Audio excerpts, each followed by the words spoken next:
I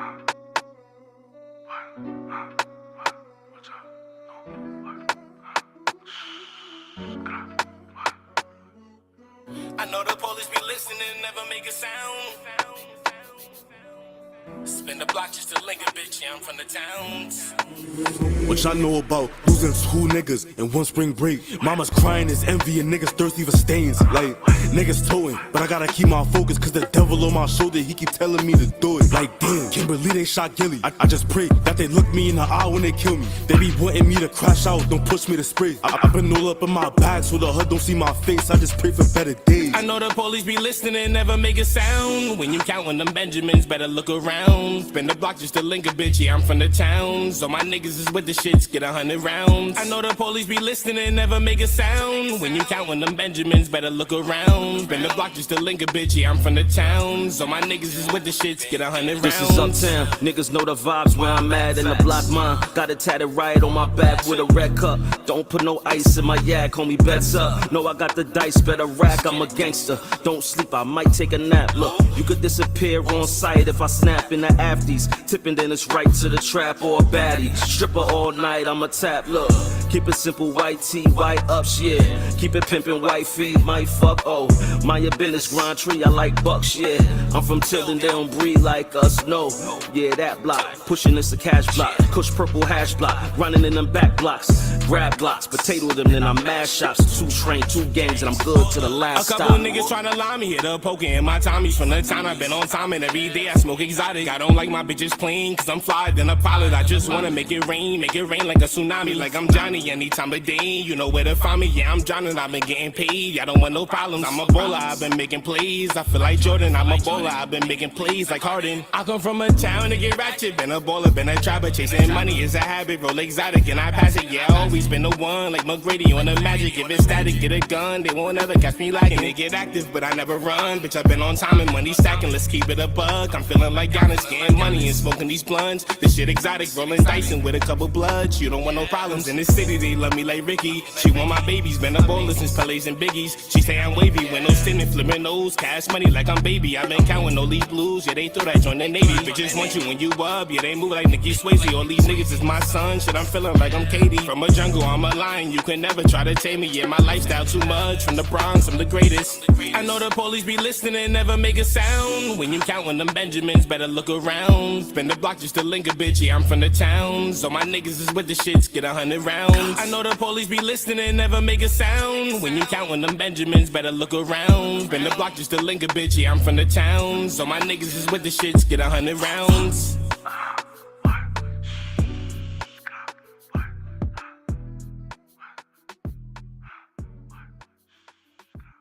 Shorty feeling my chemistry, like that's why niggas envy me. Got pulled to the right with artillery. No hesitation, I'm checking your energy. She make it shit cause she like how I sound. She better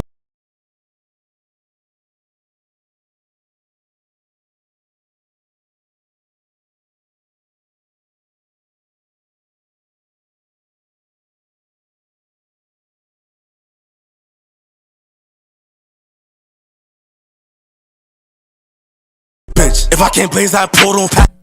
There we go. We got one more for them? Got one more. We got one more. Let's do one more. Let's get y'all in. Let's go. Somalia. Let's go. I got tired of taking losses, and I've been running to the bag. I need a bigger Birkin full as cash. I got tired of taking losses. See, I'm all about a win. I started taking trips. Take the link and share with somebody. Let's go. Run it up. Taking losses, selling work just to flip. I got shooters. I ain't gotta hold the fifth. I got tired of taking losses, and I've been losing ever since. I feel different ever since I gotta win. I got tired of taking losses. Stash box in the be my whip. I'm low just to see me. I gotta lower the tent. These little niggas shady. They need to lower their tent. The trappers on my block said I need to lower their rent. But if they want war, I'm all with it. I'm on the block and I spin it more than a fidget. 4-5 with the brake light just for the distance. Left hand on the right shoulder for the resistance. I probably spent millions on Hennessy. pull up with no mask that people couldn't remember me. Haters bring negative vibes and good energy. Put 50 in the bank and I wasn't talking no identities. My niggas hold the chopper just to get their weight up. I'm China, Jim start ripping them phone plates up. So much money, that's why they saying they hate us. Retire Kobe, if you play, I lift the 8 up. Lamar Odom in the brothel with the coke. I got handled with the dope, they thought I had it on the rope. My game good, but I never have a coach. And if you think you fucking with me, you might never get I got tired of taking losses. Get back, turn you into bosses. Trying to turn the hoopies into Porsches. I'm tired of taking losses. Opposition turn them into corpses. Have run in the air, make me nauseous. I'm tired of taking losses. From the projects to a fortress. Gotta win, I ain't trying to forfeit. I'm tired of taking losses. Loaded ladder, fill you up with lead. Fill the Louis Duffy bag with the deads. Tired of taking losses. Take my losses like my wins. Nigga, I'm too solid to pretend. Take them L's on the chin. Been this way since the scullies with the brim.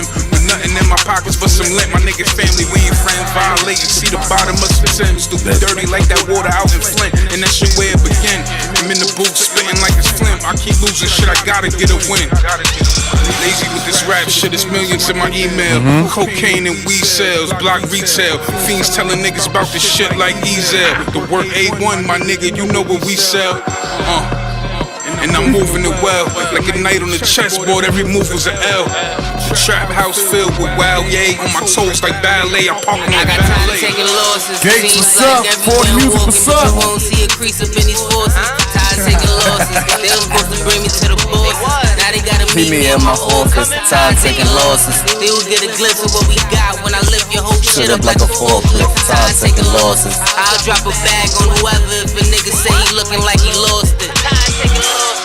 See, they don't want us to win. All my niggas wavy, but they don't want us to swim. So I'm right at them again, and they gon' look me in my face like I ain't know it was him.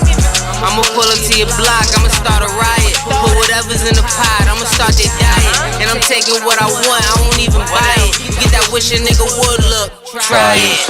See, they don't want us to window. Neighbors thinking I should close my window. I'm just getting sun rays. I don't give a fuck about a bird. So much hookah in the crib, it should've been smoke. I'm as real as it seems. I just opened up the board and cast with the king. Don't think I'm sleep cause my eyes low. Stay away from the 5-0, them niggas could die slow. This is a certified hood classic. Let's go, let's go.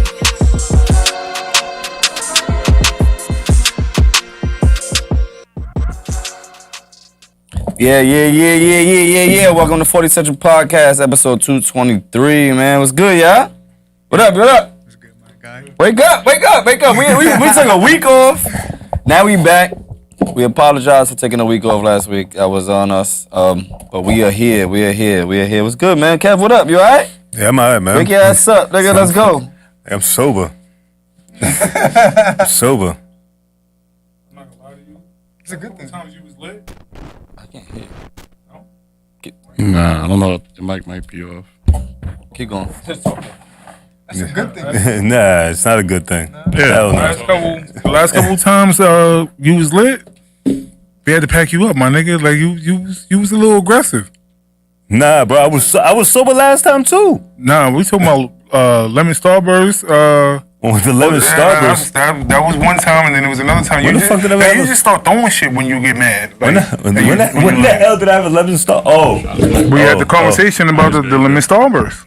And you got mad and you just started throwing. I love lemons. Yeah, he started tweaking. Which was the best flavor? Nigga threw his hat. The lemon one.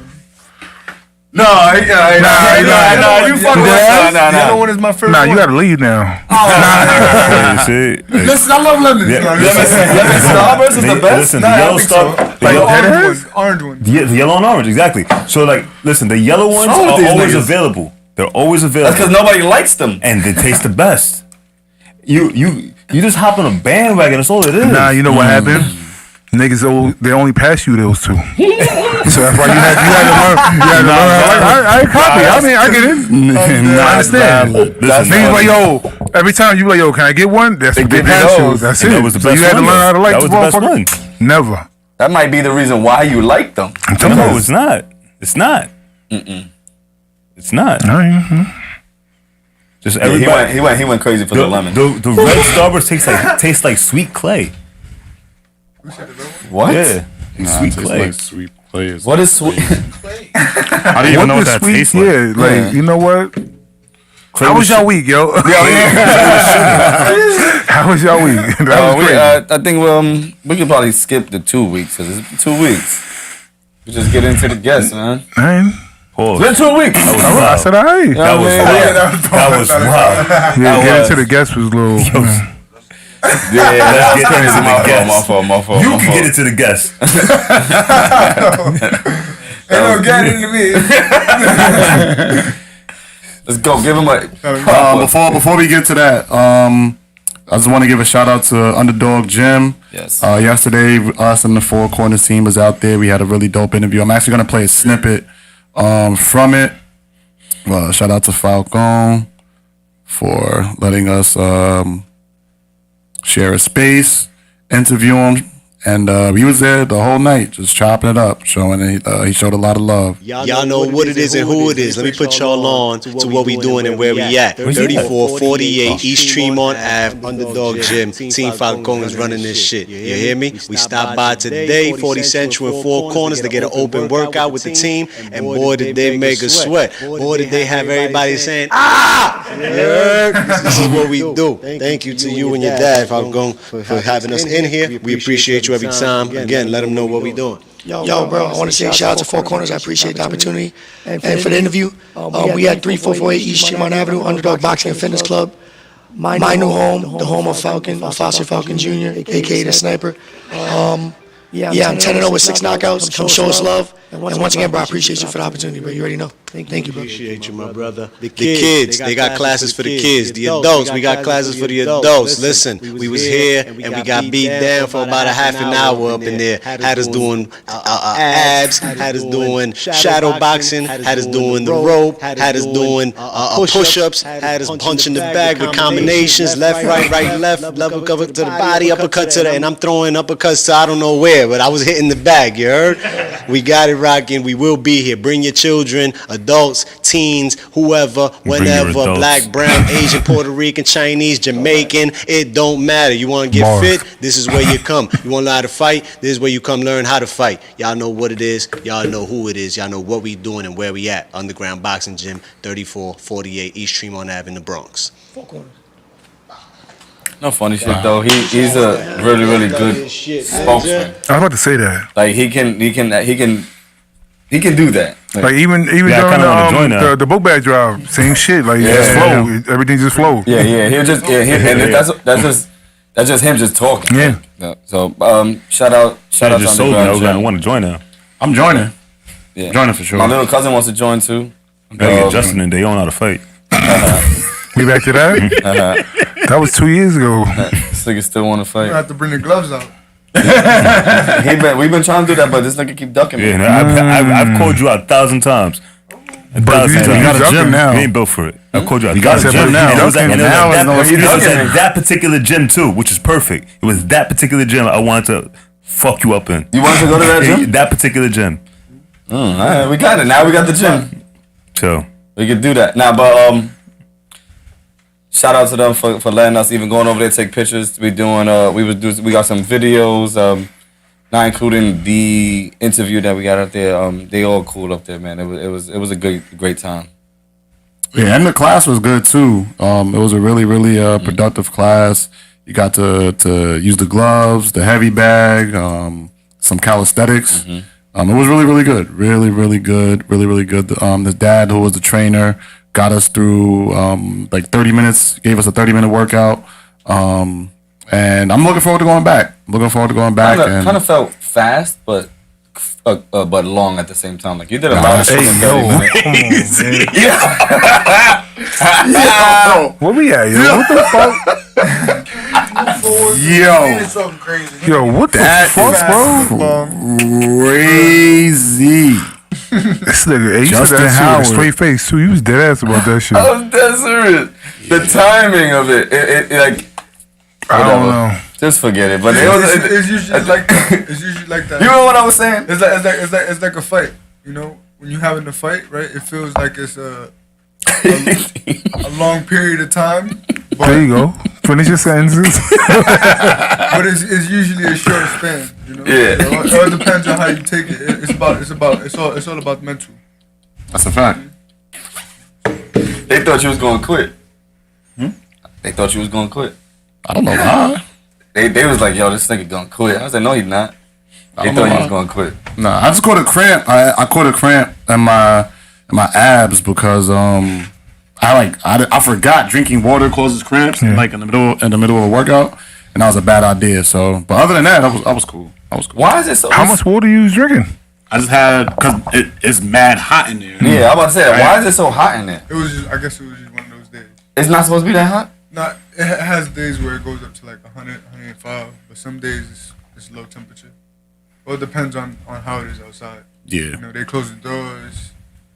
Nah, the doors was open and that shit was still hot. There's no circulation in there neither, so. And everybody in there. True workout. That's crazy. That shit was hot as fuck. Nah, it was hot. Well, what up? It was hot. It was hot. No. I was just leaving it up so that way they could see where the video was. Oh yeah. But yeah, the workout was cool. But yeah, I mean, there's no reason. There was no reason to quit. Like, come on, man. Nah, they was down on you. Mo was down on you. Mo was down on you. Here, Mo, you was down on him on the workout last That's night. cool. Let him doubt, man. That's my motivation. My motivation. So I'm cool with that. I want to get my son to start doing it, but you know, he only want to fight when he's comfortable.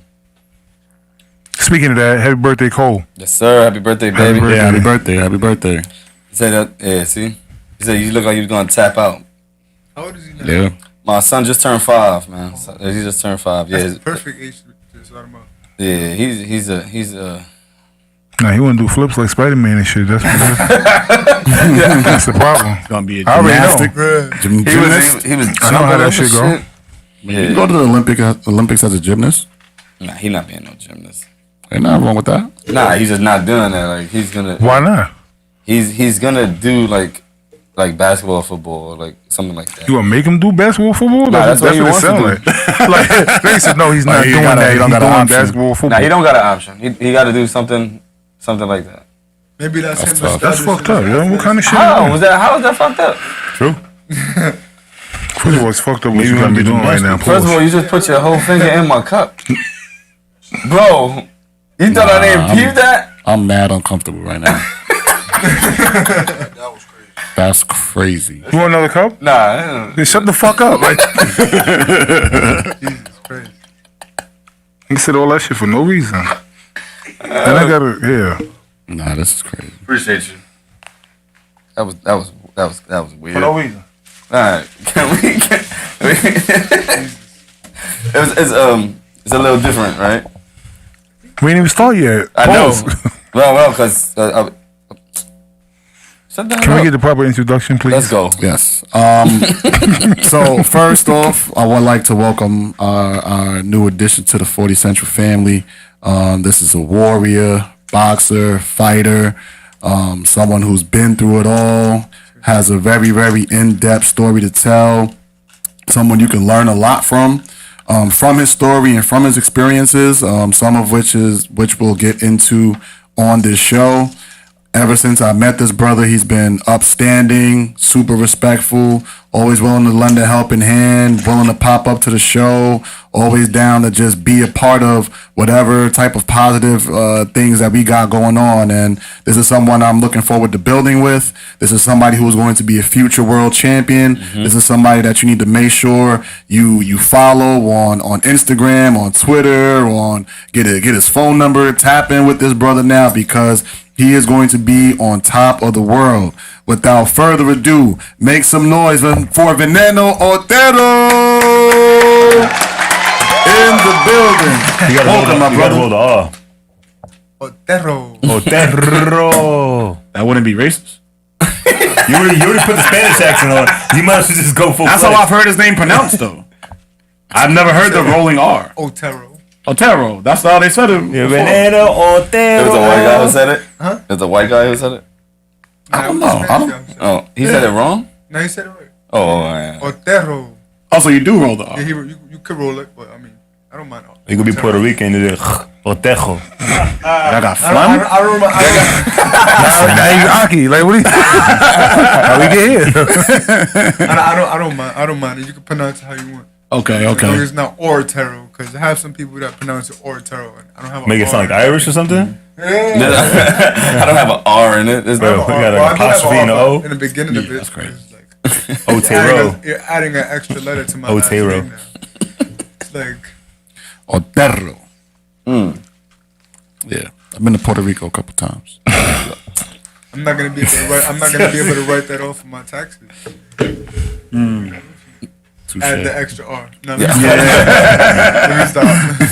But yeah, welcome, my brother. Yes. I'm glad we finally we've been having this conversation about getting you on the show for a little over a month now, and we're finally here. And so we're gonna just start off with some basic questions to get to know you a little bit, so our audience know who you are. And then we're just gonna get into some casual conversations because you know you're part of the team now, you're part of the family. So we would love to have your opinion on some of these topics that we have set up for tonight. So let's just get started with where you from, what neighborhood are you representing? Let's start there. Okay, well, I'm born and raised in Manhattan. I'm from the Upper West Side of Manhattan, New York. I'm from Douglas Projects, but I represent the whole Manhattan. I represent the whole New York City, you know, and obviously Even Staten Island. Yeah, Staten Island too. You know, it's part of New York City. Long Island too. Wu-Tang. You know. Now, Long Island is not part of New York City, but Long Island is not part of New York City. Well, but I get what you're saying. I represent all New York parts, State, all parts of the state. You know, and that's what I'm about. I'm about representation. You know? So growing up, like, what were some of the things that interested you? Like, what were you interested in? What did you do for fun? I've always been a sports enthusiast. So like I always been interested in basketball, baseball, football. But as a kid, I actually grew more into like a lot. Okay. You know, I didn't start boxing until I was 18 years old. Into sport was, what I went through in life. For me, I was in juvenile detention. You know, I wasn't hanging around the right crowd of people. So, in order for me to, get out of the streets, I had to start doing something productive for myself. So I started boxing. Yeah. You know, and that's what kept me out of trouble. You started at 18 years old? I started at 18 years old. Oh, so that's why you were saying whatever you were saying earlier. It's not too late. It's never too late. Okay. Now I understand why you were saying that. I got that from Tevin Farmer. How old are you now? I'm 29. 29? Yeah, So before 18, were you like experimenting with boxing? Were you interested in boxing? So I Talk never a little bit closer. They can't hear you. I actually never got to start boxing. Well, I didn't get to actually get into boxing until I was 18. Like I said, I was getting into a lot of trouble as a teenager, and I was on probation. You know, a lot of people didn't think I was gonna actually do something productive with myself. So that was my resort. That was my only resort. You know, I didn't finish school because I didn't really have the older individual, grab me by the hand and tell me something productive. Yeah, I didn't have the guidance, so I had to do it myself, So when I turned 18 years old, I started boxing at Willisade Boxing Club, and I pretty much set my aspirations. I wanted to start competing. I didn't know what I was doing. When I first walked into the gym, I was like, I'm talking to the gym owner, and I'm asking him like, yo, I want to start competing. How do I start fighting? This and that. But mind you, I didn't even know how to throw a punch. So for me, it was just a learning process. And learning the tricks of the trade. So who were like some of your inspirations growing up? Honestly, I didn't really have any inspiration. My older brother was, he used to actually train me a few years back. He actually didn't have any boxing experience, but he was very indulged in my boxing career, and he wanted me to manifest something out of it. So he was an influence of mine. He was also a sports enthusiast. He played baseball as a kid, but you know, he stopped at a certain age, and you know, things didn't really go well for him in his life. So you know, he wanted to help me pretty much manifest what I had going on. And when I turned pro, we stopped training. But you know, that you know, on the other hand, that was like a different subject. But you know, overall, it was good motivation. You know, having him by my side, and you know, I'm still doing what I love because that's what's most important. So when your brother started training you, like, what do you think were some of the things that he saw in you as a fighter at a young age? Well, I didn't start at a young age, but he always seen my potential. He always seen that I had that grit, you know, that I always wanted to look past my I wanted to look past my humility, you know, and it was about persevering, you know, somehow finding a way to become something because, you know, obviously growing up, I didn't really have, you know, a mission in life, you know, so I wanted to create that for myself, you know, I wanted to create some type of lane of success, you know, and I'm still manifesting, you know, and I'm still trying to make sure that I'm not leaving any stones unturned, you know, and it's all about sacrifice, you know. So, and you said that you didn't finish school when you were in school, so do you feel like you failed school or school failed you? I feel like I probably did fail school. You know, I wasn't really interested in it, you know, because, like I said, I didn't have any adults. I didn't have any figures trying to influence me in the right way. You know, even my teachers, you know, used to say that I wasn't gonna be anything. Wow. You know, so for me, it was just about, you know, finding a way to actually believe in myself. Cause you can't expect anybody to believe in you if you don't believe in yourself. You know. So. But it had to take you some time to do that, though. Like. It did, you know, because I had a lot of growing up to do. But you know, in order to grow up, you gotta have some type of influence. You know, you have. I mean, if you're not being influenced, you have to go through some type of experience, right? It's either gonna make you or break you. You know, so that's what it was for me. Like just trying to find my niche in life. You know, trying to make sure that I was going on that right lane. You know, because I'm not a street thug. You know, I don't live a life that I don't live a negative life. You know, I actually want to be something in life. So you know, I'm going towards that. I would respectfully disagree, though. I feel like school failed you. Based on what you said, it sounded like school failed you. I mean, just because, I feel like it's the school's responsibility to find out what you're interested in and to help guide you towards fulfilling whatever it is that you're interested in. And being that they didn't do that, and then they also told you things like you wouldn't amount to anything, that's not the purpose of what adults are supposed to do in school. I mean, that's the impression that they gave me. You know, but then again, I feel like maybe I didn't give them the opportunity to do that. So that's why I say, I mean, I'm hard on myself a lot. I'm hard on myself. So maybe I didn't give them the opportunity, you know, and, you know, I just felt like people weren't leading me in the right direction. So they may have failed me. I may have failed myself. But at the end of the day, you know, sometimes you have to take a few losses to, you know, prevail. So if now as you are a grown man, you're an adult, if you could speak to a kid who may be going through a situation similar to yours, who feels like they don't have anybody in their corner, what would you say to them? I would just tell them, you know, to just follow their dreams, you know. If they're going down the right path, you know, just make sure that they're doing it in the most honest way possible. Be honest with yourself before you could be honest with anybody else, you know, because you're only lying to yourself at the end of the day. You know, and I mean, being a young individual, you have to know that you have to stay in a young person's place. You know, you have to go to school. That's most important.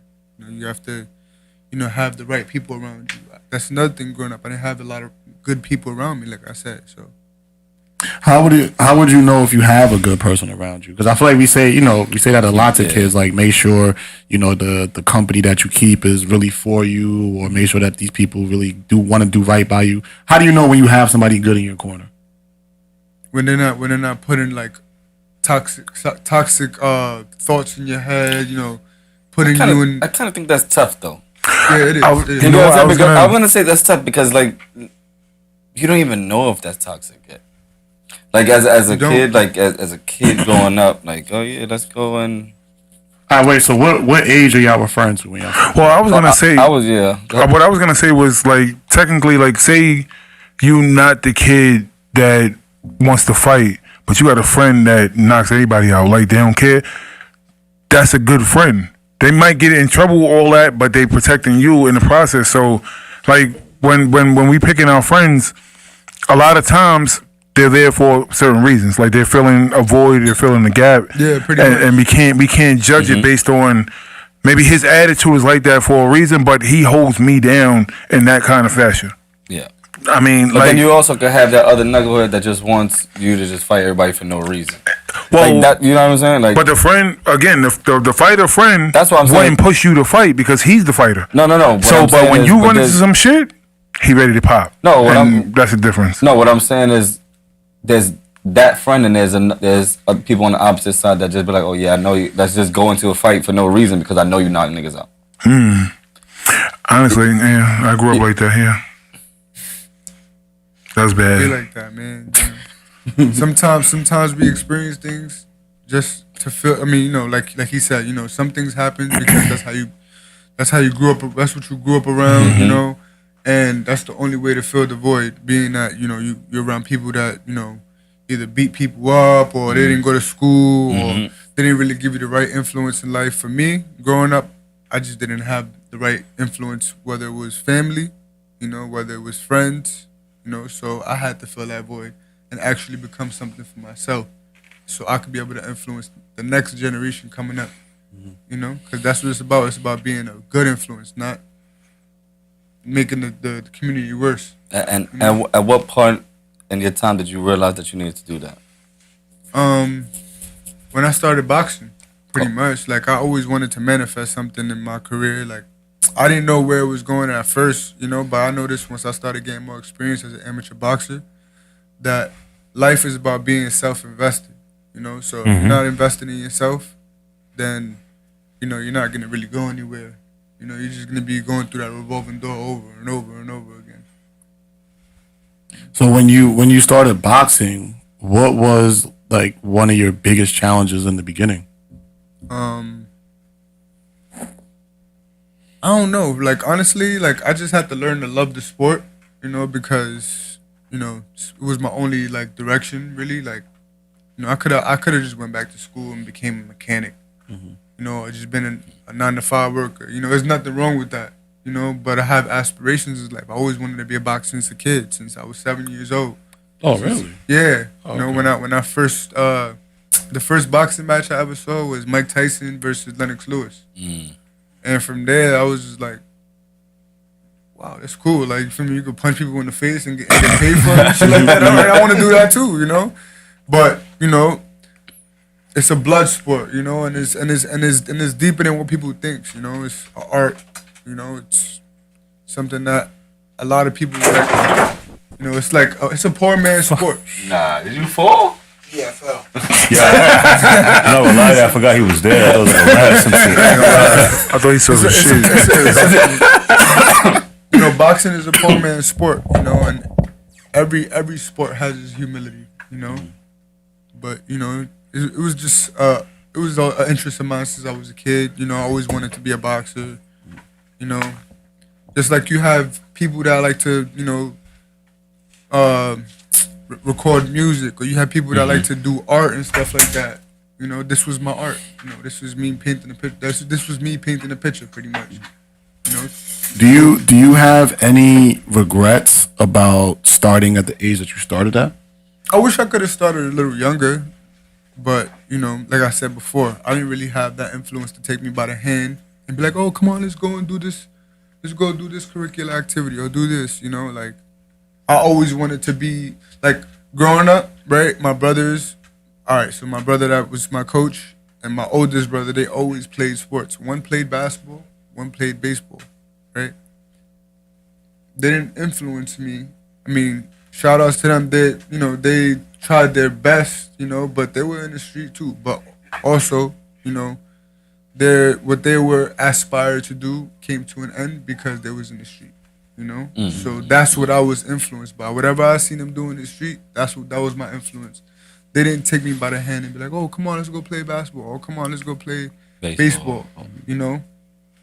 And they also say pressure bust pipes too. A lot of sports enthusiasts or sportsmen that you see now that are great in their careers, they had someone that put that pressure on them mentally. Like, yo, if you do this, you're gonna want to be in this.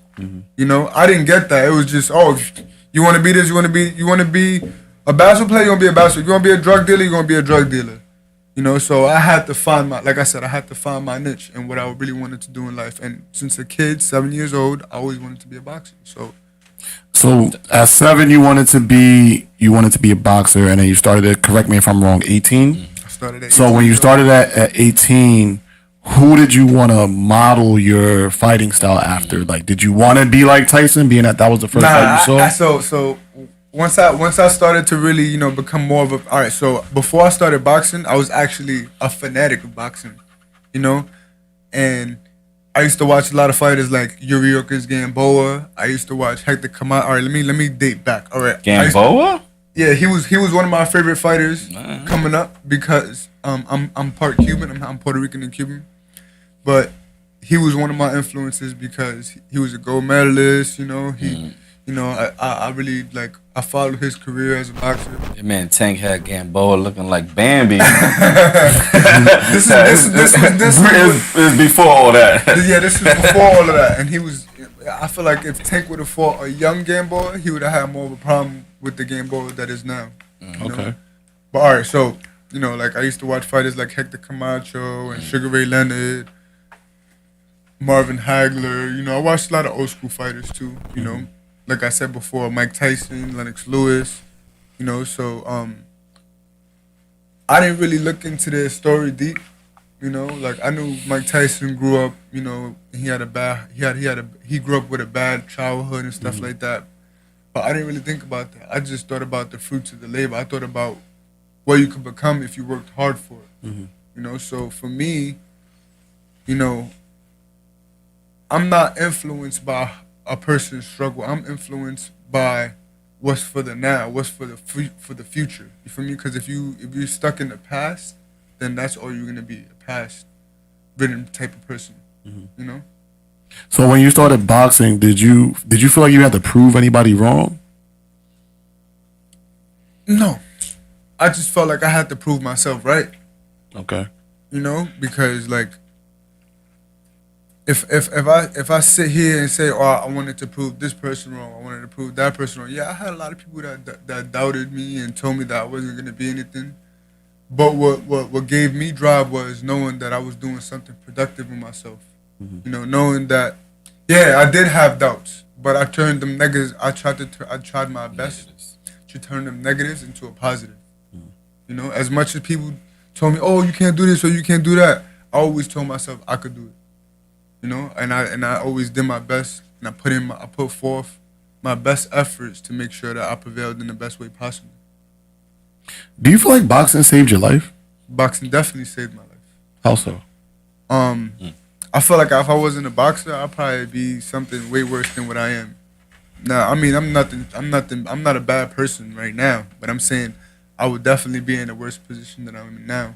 You know, more so on the streets and all that shit. Yeah, being in the streets, I'll probably be a drug dealer. I'll probably be dead or in jail. You know, I have plenty of friends that I grew up with, you know, that turned to the street and didn't get the best experiences out of life. You know, and now they're reminiscing on what they could have been.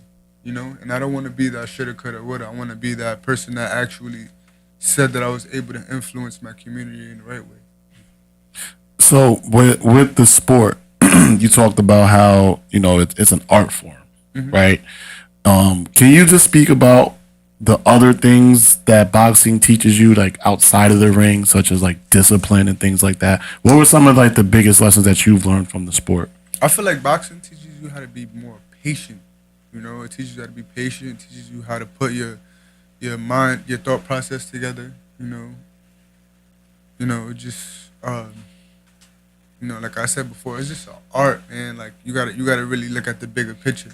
You're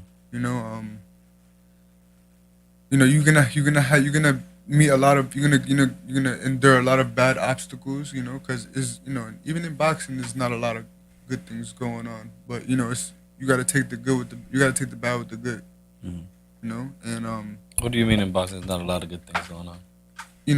There aren't a lot of good influences. You have to be the influence. You have to. I mean, basketball, same thing. I mean, all right, in other sports, right? You have a lot of people that pretty much brought up the future sportsmen and wanted them to be something. But in boxing, it's not like that. That's what makes boxing a little more different than other sports. This is a poor man's sport. So it's either gonna make you or break you. Same thing is out in the street. When you sell drugs or you do whatever flim flam you do in the streets, it's either gonna make you or it's gonna break you, and you're gonna develop into something way better than what you were at that moment. Yeah, see, I think I'd take boxing as like one of the most dangerous sports. It's definitely a harsh sport. Yeah, because let's say hypothetically speaking, you started at 7. You're getting punched in your head from 7 until 37. You know what I'm saying? You could miss. You could have as much defense as you want, but like eventually you're gonna get hit a couple of times. I think that's dangerous. You've had boxers that started at 7, 8 years old, right? And now they don't even box because they either was getting punched in the head too much or they just lost the love for the sport because they weren't influenced in the right ways and they weren't tutored on how to really, manifest in the sport, But then you have those boxers that are successors, such as, I'm going to name one person, Shakur Stevenson. But he still endures his harsh humilities in boxing, or he's hanging around the wrong people, getting into fights in the street, and that was as of recently, that was when I think the last 2 years ago, he actually had a little situation where he was hanging out with the wrong crowd and he got into a situation and wound up getting arrested for it. And as a matter of fact, he was there when Takeoff got killed. Oh, wow. Yeah, so. Oh, was it? Yeah, he was there. It was a whole dice game going on, and I don't know what happened, but, it happens, Everybody has a harsh humility that they have to go through, and it's all about how you're willing to prevail. What type of, it's either you hang around a certain type of crowd or you hang around nobody at all, and you just do what you got to do for yourself. So, yeah. I want to know about, because I'm trying to connect your past with like your boxing career. So being that you didn't have people in your corner when you were coming up, how did you learn to trust people in boxing? Building a bridge and letting it burn itself. Sometimes you could be building a bridge and somebody could come with a match and just light the bridge on fire because they feel like, you're not putting yourself in the right positions. But at the end of the day, it's not about being a robot and letting the bridge build itself. It's about actually putting in the work to make sure that you having the right, you putting the right figures in that, like, all right, I didn't really explain that right. But all right, so I feel like, it's definitely not a one-man journey. Absolutely. So how I feel, it's like you got to watch the people that you manifest with, and you're always gonna have your little run-ins. You're always gonna have people that don't or may not put you in the right position, or maybe they're doing the things for themselves. Because that's how this sport works. There's a lot of people that they want to see you. They act like they want to see you do good, but that ain't really the truth. Boxing is also really corrupt. Yeah, it's a very corrupt sport. Yeah, very, very, very corrupt sport. And that's why I asked the question, because with boxing, you eventually have to put your trust into someone, right? Eventually, in order to get to a level that you may want to get to. But when you have trust issues and you may not trust anybody, or you're not open to bringing new people into your life, that could be a legit barrier to your success. And I feel like for a lot of young fighters, they don't know how to navigate those emotions because you coming from a block where your best friend just did something to somebody you used to spend the night with as a kid, and it's like, now I'm not gonna trust no stranger that says, "Oh, give me access to your whole life, and I'm gonna take you to the promised land." I don't think it's that. I mean, I'm not in that lifestyle or in that life period. I think the trust factor. Well, not even the trust factor. So the people that are granting the opportunities are not explaining it right, and I think that's why we're in the era where people are starting to ask questions like, well, how come your take is so much more than mine? And it's not just boxing, it's also music. And that's why now you see a lot of artists are asking questions like, well, I ain't get paid for this, that, and the other. But the label in that sense, like I'm going to make an analogy in that, the label is not explaining, well, we put up this much for you to do this, that, and the other. And that's why you didn't recoup nothing. Well, we're trying to recoup first. And I think when it comes down to trusting someone in boxing to take you to the next level, that's what you got to trust. When that person might, like we watched Don King pretty much ruin Mike Tyson's career. And it was all because he was like, he trusted him. Like, yo, I'm going to get you the big fights, but you signed your life away. That was the problem. So it's tough because if you sign on to these camps and these different entities within boxing, do they actually have your best interest in mind? Or I mean, we know you're trying to make it cash cow. Well, we know you're trying to make $1. We know that, but how far are you willing to go for it? And I think that's the conversation that we got to start having with boxing now, because we're already having a conversation in music. Are you only saying that for like promoters though? Because I'm talking about the whole like boxing world period. Like everybody's in there. Everybody got their hand out. Or they hand in something. Pause. That was a little crazy. But when it comes down to it, I think the business conversation is not being had up front because it's too many shady shit. It's too much shady shit going on because you're trying to make more money without telling that person that you're making more money. So even when you here's the contract, right? And they sign it, there's still a little backdoor situation that's still going on. And it was happening in music, and I think it's also happening in boxing, and nobody's talking about it enough. Nah, boxing boxing is really, really, really corrupt in that sense. Promoters aren't corrupt at all. They're just in it for their money. Yeah, you know? They're in it. You already know what they're about. It's management. They're the event planners. Yeah. But what does that say to you bringing like your team or your camp on, like the people the person that trains you, like your brother was your trainer. Yeah, so you know what I mean. Like, is anything what he said go to other people? Right now, I don't feel like all right. So yeah, I'm pretty much manifesting through my experiences. You know, like I had 101 amateur fights. You know, damn. The fuck? Yeah, as an amateur, you know, I went through a multitude of coaches, but when I lost. All right, this is one thing that I go by. When you win, everybody wins. But when you lose alone, you know? And you have to go home by yourself and you have to think about, oh, what did I do that wasn't right for me to be able to put myself in that right position, you know? If you don't have the right people around you, they ain't gonna lose with you. For me, you're gonna lose by yourself, you know? When Sergio Martinez lost, you feel me? He had 2 unknown missed calls and a missed call from his mother. When he won, he had over 2,000 something missed calls, you know? Because when you win, everybody want a piece of you. You want a piece of the pie, yeah. Yeah, but when you lose, bon voyage. And that's why I think it's important to realize, like, it goes back to the original conversation, knowing how to choose your friends, knowing how to choose the right people to trust, because once you make those mistakes, it could cost you your career. Mm-hmm. Do you watch film? Yeah, I watch film.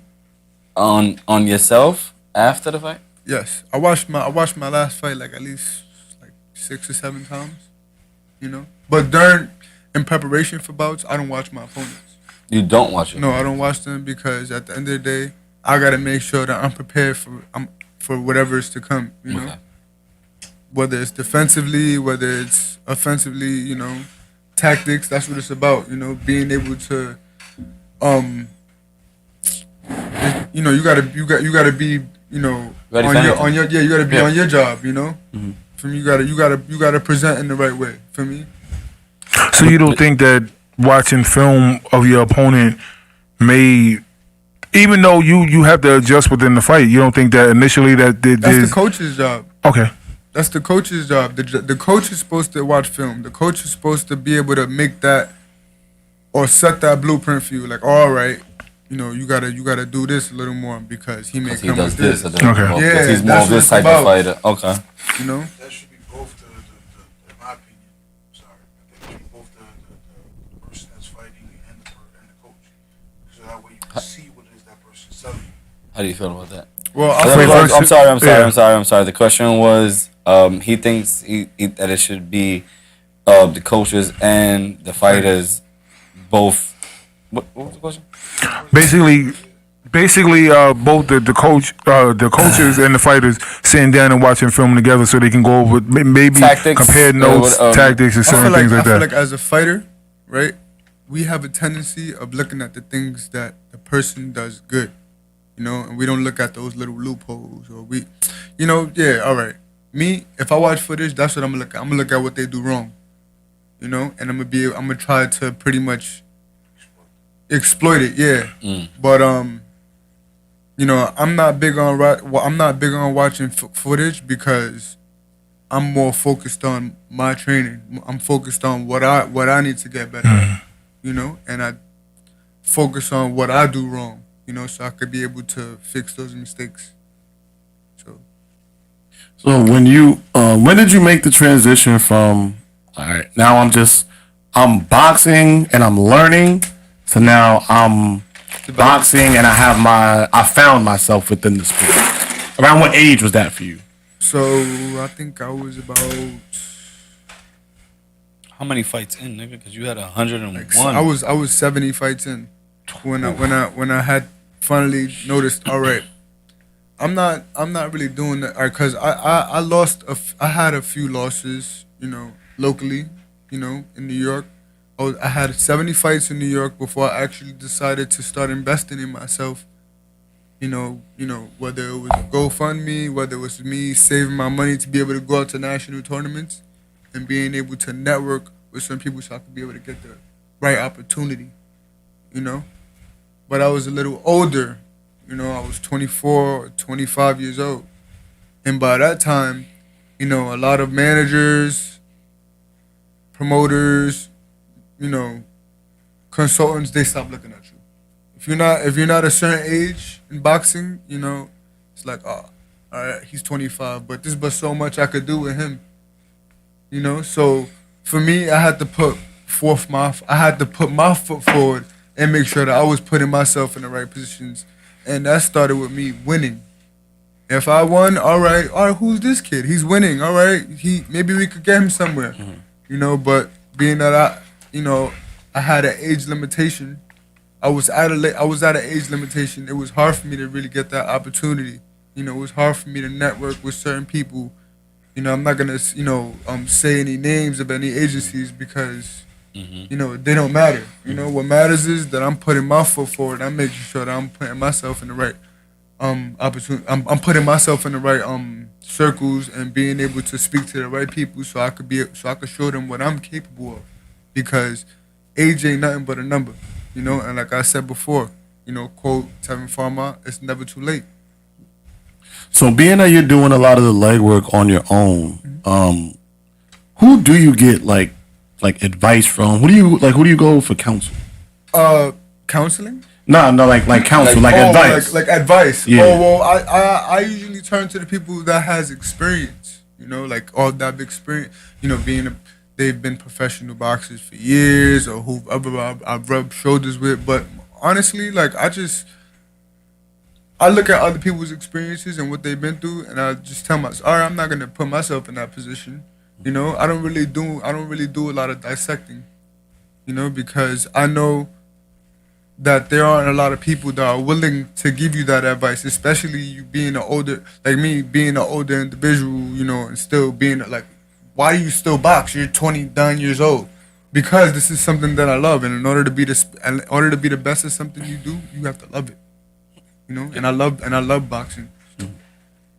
And I find that really intriguing, because I feel people who are doing it by themselves, you don't really hear those stories too often, because it's harder for them to get their stories out there. It's harder for them to get the names that they're wanting. But when you're on that come up, how important is the other name in the ring for you to elevate yourself? It's not important at all. You're just another obstacle in my way. You know, so I'm not gonna keep throwing out quotes here, but all right, something my brother used to always tell me.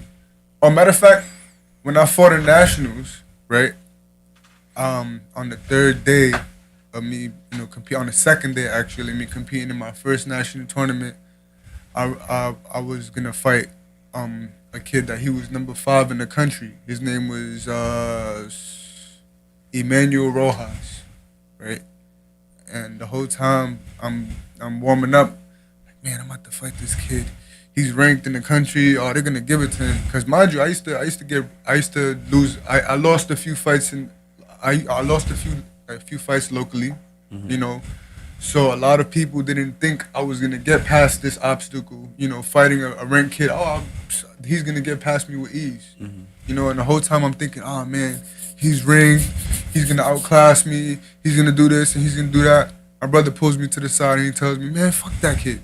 For me, it doesn't matter. It's nothing but a number. What, he's ranked, number 5 in the country? That doesn't mean anything. Because at the end of the day, you're gonna go out there and you're gonna show him what you're capable of. So it's either you're gonna jump over that hurdle or you're gonna break down that wall. So, you know, I went out there and I beat him, you know, in very impressive fashion. Knocked him out? I almost knocked him out. I dropped him in the first round, and then after that, I pretty much, you know, outclassed him the whole fight. And that was pretty much the mark of me actually trying to become something for myself. You know, I had to, you know, my brother, I would say he's an influence because, you know, he always, you know, instilled some type of confidence in me because, you know, he knew that I doubted myself and I put a lot of pressure on myself. So him telling me what he told me pretty much was a validation. All right, I could be better than what I am, you know? So sometimes you need someone, like I said before, pressure bust pipes. Sometimes you need somebody to put that mental pressure on you so you could just dial back. All right, cool. I know what I'm capable of. I know what I could do. So that's what I did, you know? So when did you officially go pro? I turned pro when I was 26 years old. During COVID, I was actually so I was supposed to turn pro at 25. In the beginning of 2020, but then COVID hit, and it got a little harder for me because I was actually manifesting and I was, you know, trying to acquire a manager and stuff like that, and I was speaking to this agency and that agency and this promotion and that promotion, and, you know, everybody was coming to a halt, you know. But I found this one guy who was kind of inexperienced as a manager, but he was taking on fighters. So I was like, all right, let me see what this guy's about. And he wanted to see what I was about, you know.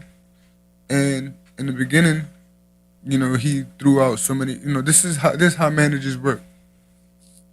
They throw this, they say, oh, they're gonna do this for you, they're gonna do that for you, and they're gonna do this for you, and they're gonna do that for you. But unless they have you on contract, pen to paper, you know, there's no way that you can hold them to them standards, you know?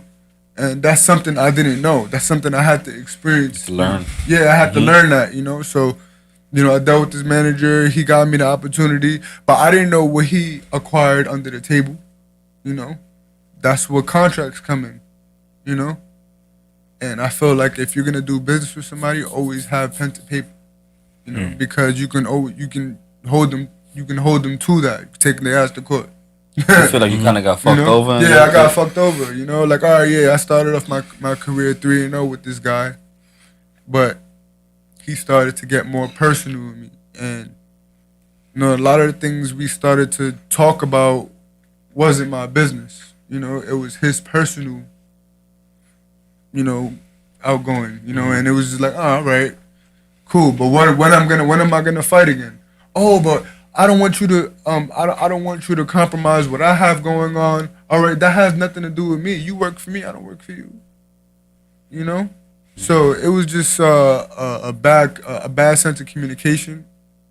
And that's when I started to feel like, all right, I need to start taking things in my own accord.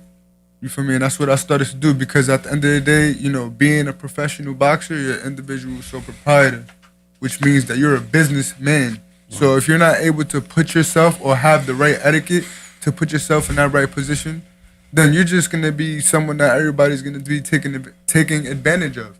And preparing to go 4-0, right, which I did, you know, I was successful. All right, so after I pretty much split up with this guy going 3-0, and we had our little fallout, and I separated with him, I had sat out for about 7 months trying to figure out who I was gonna work with, what manager I was gonna work with.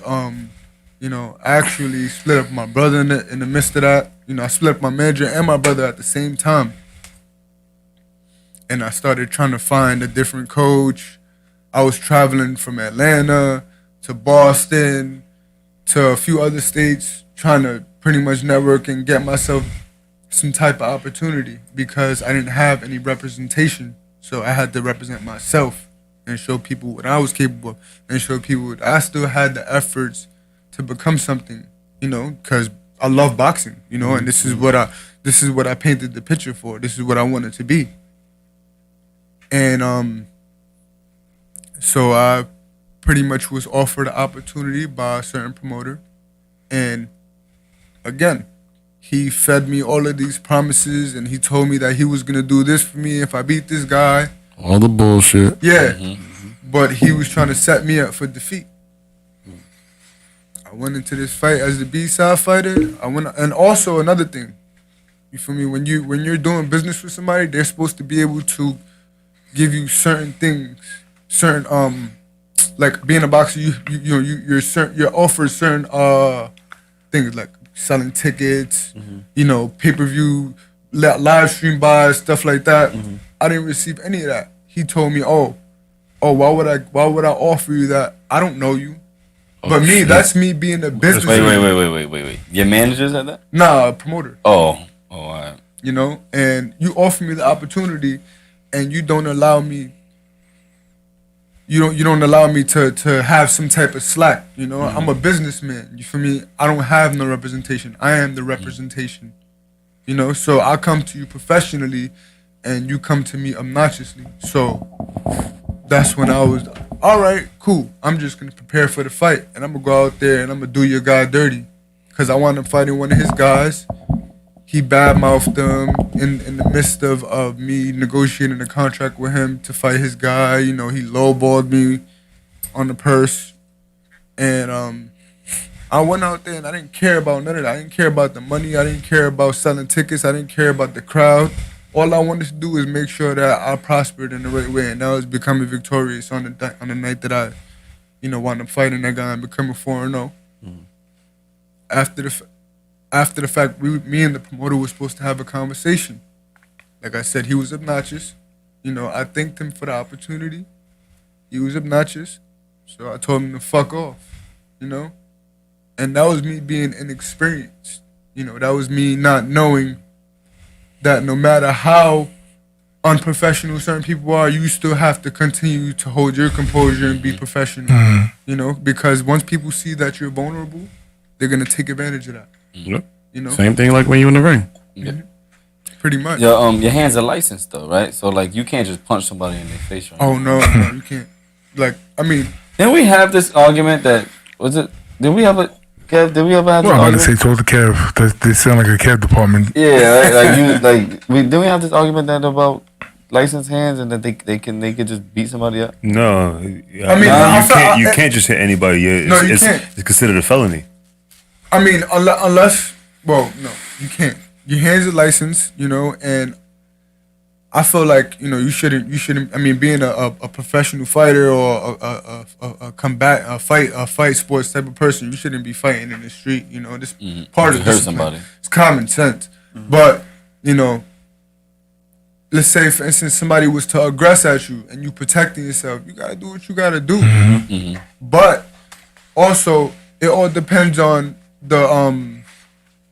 it all depends on how high you are in the sport too. Like if you won world titles and you know you're one of the big shots, then it's just like, oh yeah, you're gonna get fucked over. They're gonna wind up suing you and this and that. But like being just a professional boxer, you ain't really making money and nothing like that. It's but so much you have to lose. You know, I mean.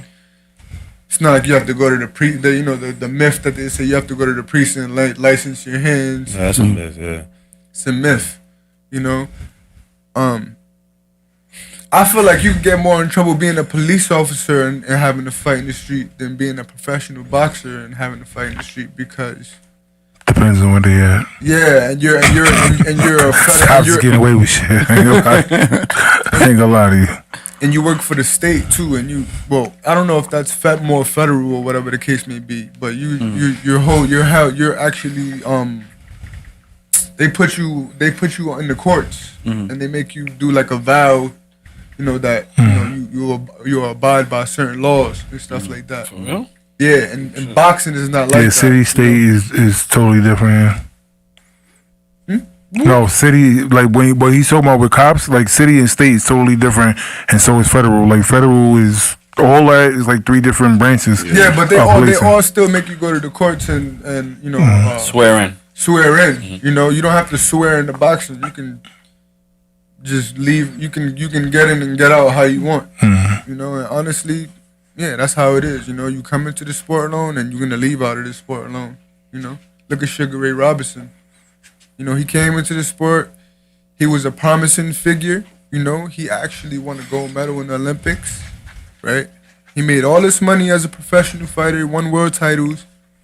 But once his career was over, he died broken alone. You know, so it's all about how you take the experience, you know, and how you manifest and how you're putting yourself in the right position. So going through all of that, like growing up, and not having anybody there, and to now being a fighter and everything. How did that like mess with your mental? I feel like, you know, I have my moments where I have a lot of doubts, you know, in life, you know, because I feel like I have to wear a lot of hats and I have to do a lot of things and stuff like that. But you know, it's all about how you take it. You know, honestly, for me, like I'm just having fun with the experience. You know, because everybody has their highs and lows in life. But if you go on and just quit, then you're not gonna know how good it is at the end. You know, because it gets greater later. You know. What's? Okay, you got no. Like I kind of like I like that last sentence you said. Like I agree with that. That's why I don't think that I'll ever stop this because like there's so much gold at the end of this shit. Yeah, this. You know what I mean? Like, but I like that though. What you was gonna say? I was gonna ask, what is the best lesson that you've learned from a loss? From a loss, like one of the best lessons I learned from a loss was just pretty much me critiquing myself in the right way. You know, you have people that critique you and tell you what they feel like you shouldn't be doing and stuff like that. But what matters most is that you're making your mental adjustments. You're learning from your loopholes and you're fixing them whenever you have the chance to. So for me, you know, whenever I took a loss, I looked back at my fights, right? And I made sure that I made my adjustments. So when I came back in the next fight, I wasn't doing the same thing that I was doing in the last fight that, you know, led me to my loss. Yeah, but isn't that tough to do though? Because like everybody fights different. Like, if you're gonna continue to watch your fights and how you do it, like, everyone on this panel fights differently, right? So you're gonna have to come with a different strategy. But you always gotta, that's where development comes in. You have to be willing to develop.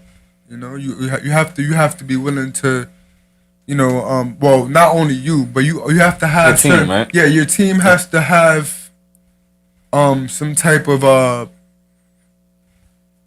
effort. Like they should want more for you, and if you don't have that team that wants more for you, then you have to move on and find somebody that's willing to help you make better experience or make a better opportunity for you, make you, help you learn certain things. Like, all right, look,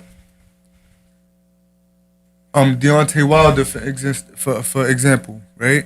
One of the greatest boxers of all time. Yeah, he had one of the greatest boxers of all time in his he had one of the greatest fighters of all time in his corner. He's talking, yo. Why you looking over here? You made a gesture like you different. Honestly, I'm not even looking at neither one. You made a gesture like you bet the not me. I can say this not being biased. I feel like Deontay Wilder is probably one of the best heavyweights of all time. Thank you.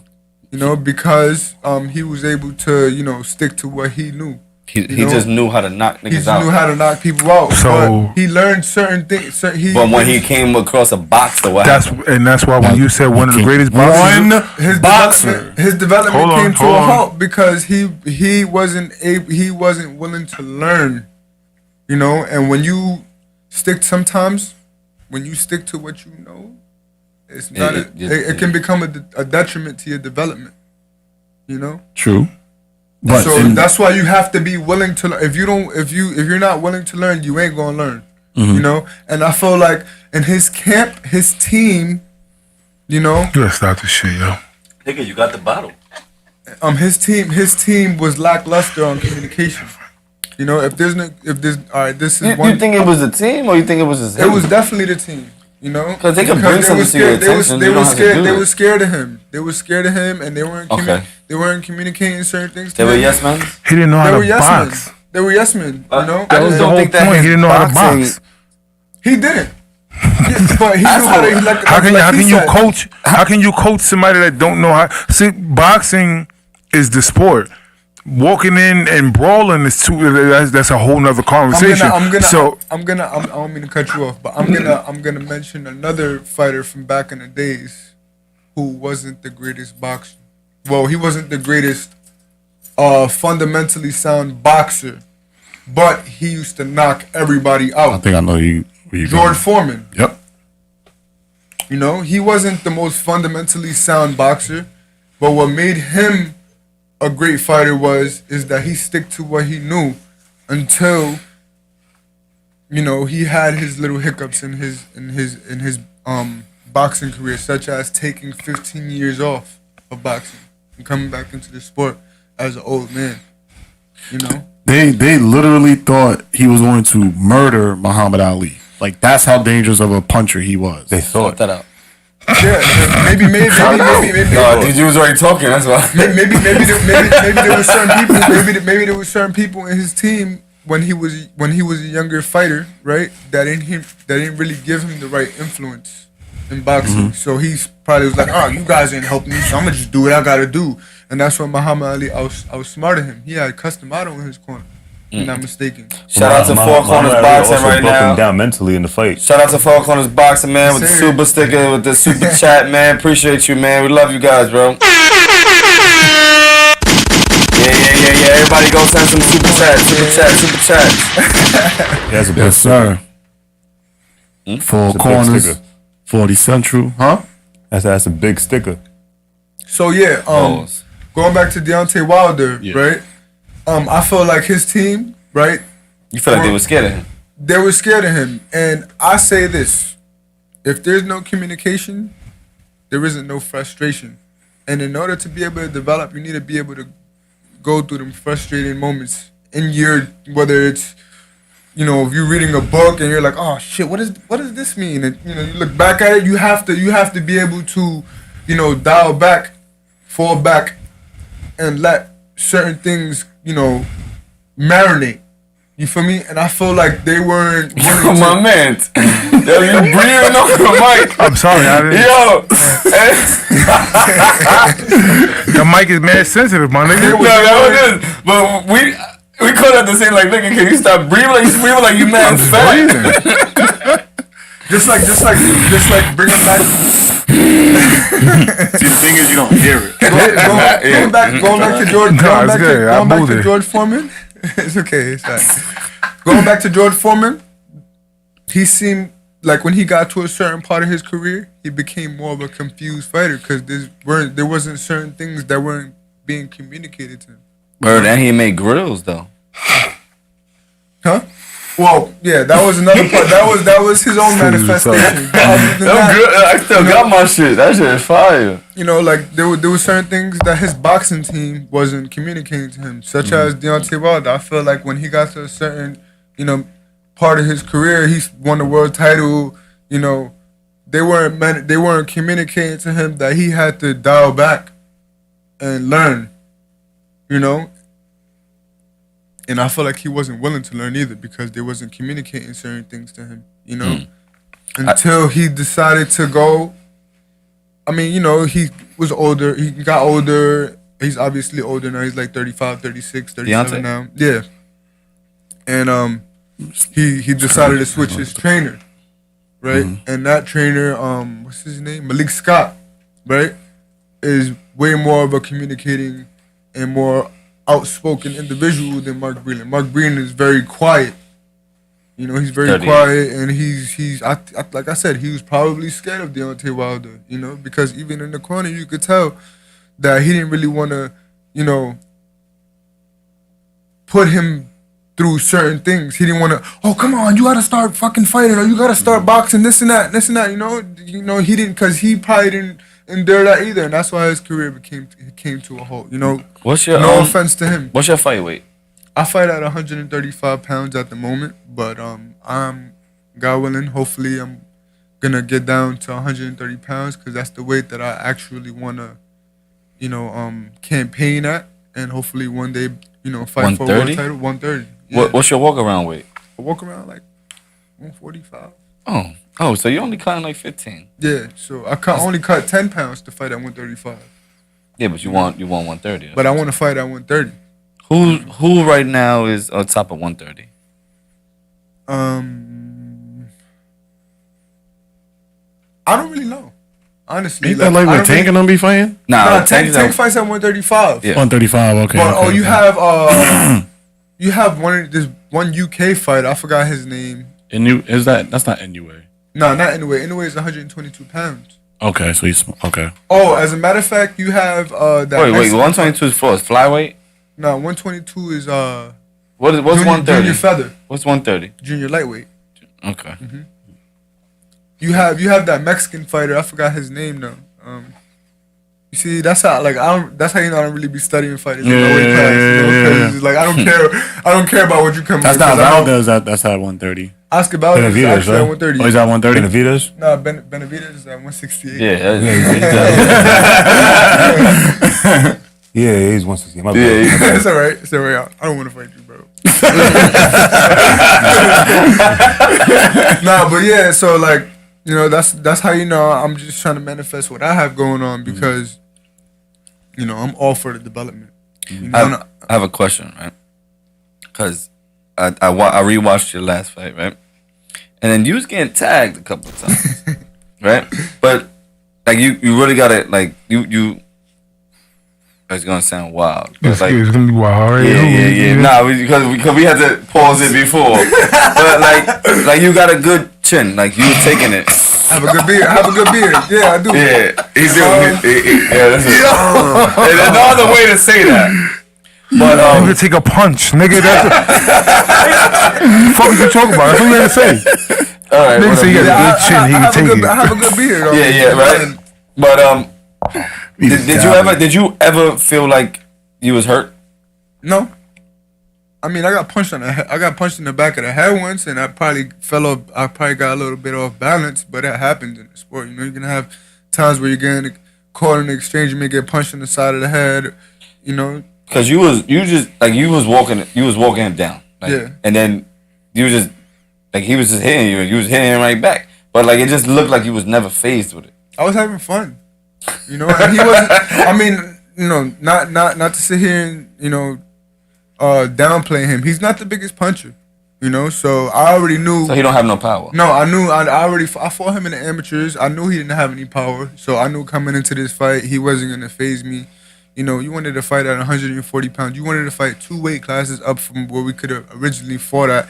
Maybe you would have had a chance of hurting me at I don't know, at 130. But I don't hold myself to any standards. I do have a beard, you know, and you know, like, but nobody wants to take a punch, you know. Like I went in there and I did what I had to do, you know, and I prevailed at it. You know, I was able to become victorious that night. You know, he didn't have the power. He didn't have the punching power to get me up out of there. So I went in there and I had fun at what I do best. Just throw punches. You know, I tried to make him miss and make him pay, but I got caught with a few punches. You know, you're going to get hit. You know? You're going to get hit. That goes back to why I said it's the most dangerous sport. Like, because you're going to get hit. Yeah. Like, it rattles your brain. It does all that shit. But I definitely feel like I need to make some adjustments in my game. That goes back to me, you know, looking at how I make my mistakes. You know, I looked at my last fight and I felt like I was getting hit too much. So now I'm back in training camp making those adjustments, so I won't be getting hit as much as I usually do. Do you feel like you need to like step your defense game up? Or? Of course. You know, I still have a lot of development to make. You know. But it also comes with, you know, who's teaching me. You know, how the person that I'm working with is helping me develop.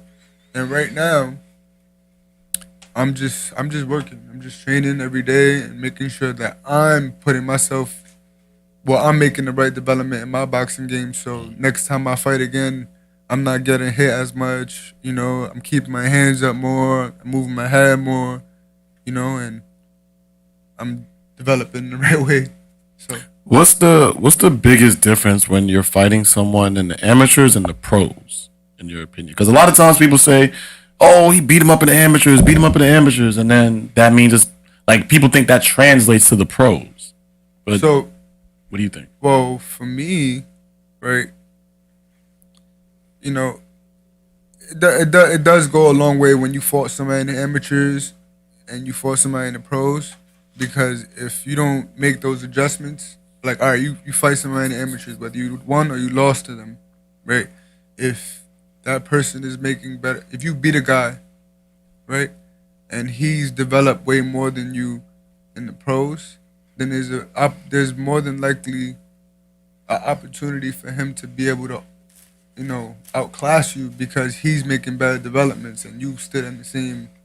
You know, the same revolving door, doing the same thing over and over again. Mm-hmm. I've seen it happen in pro boxing. Mm-hmm.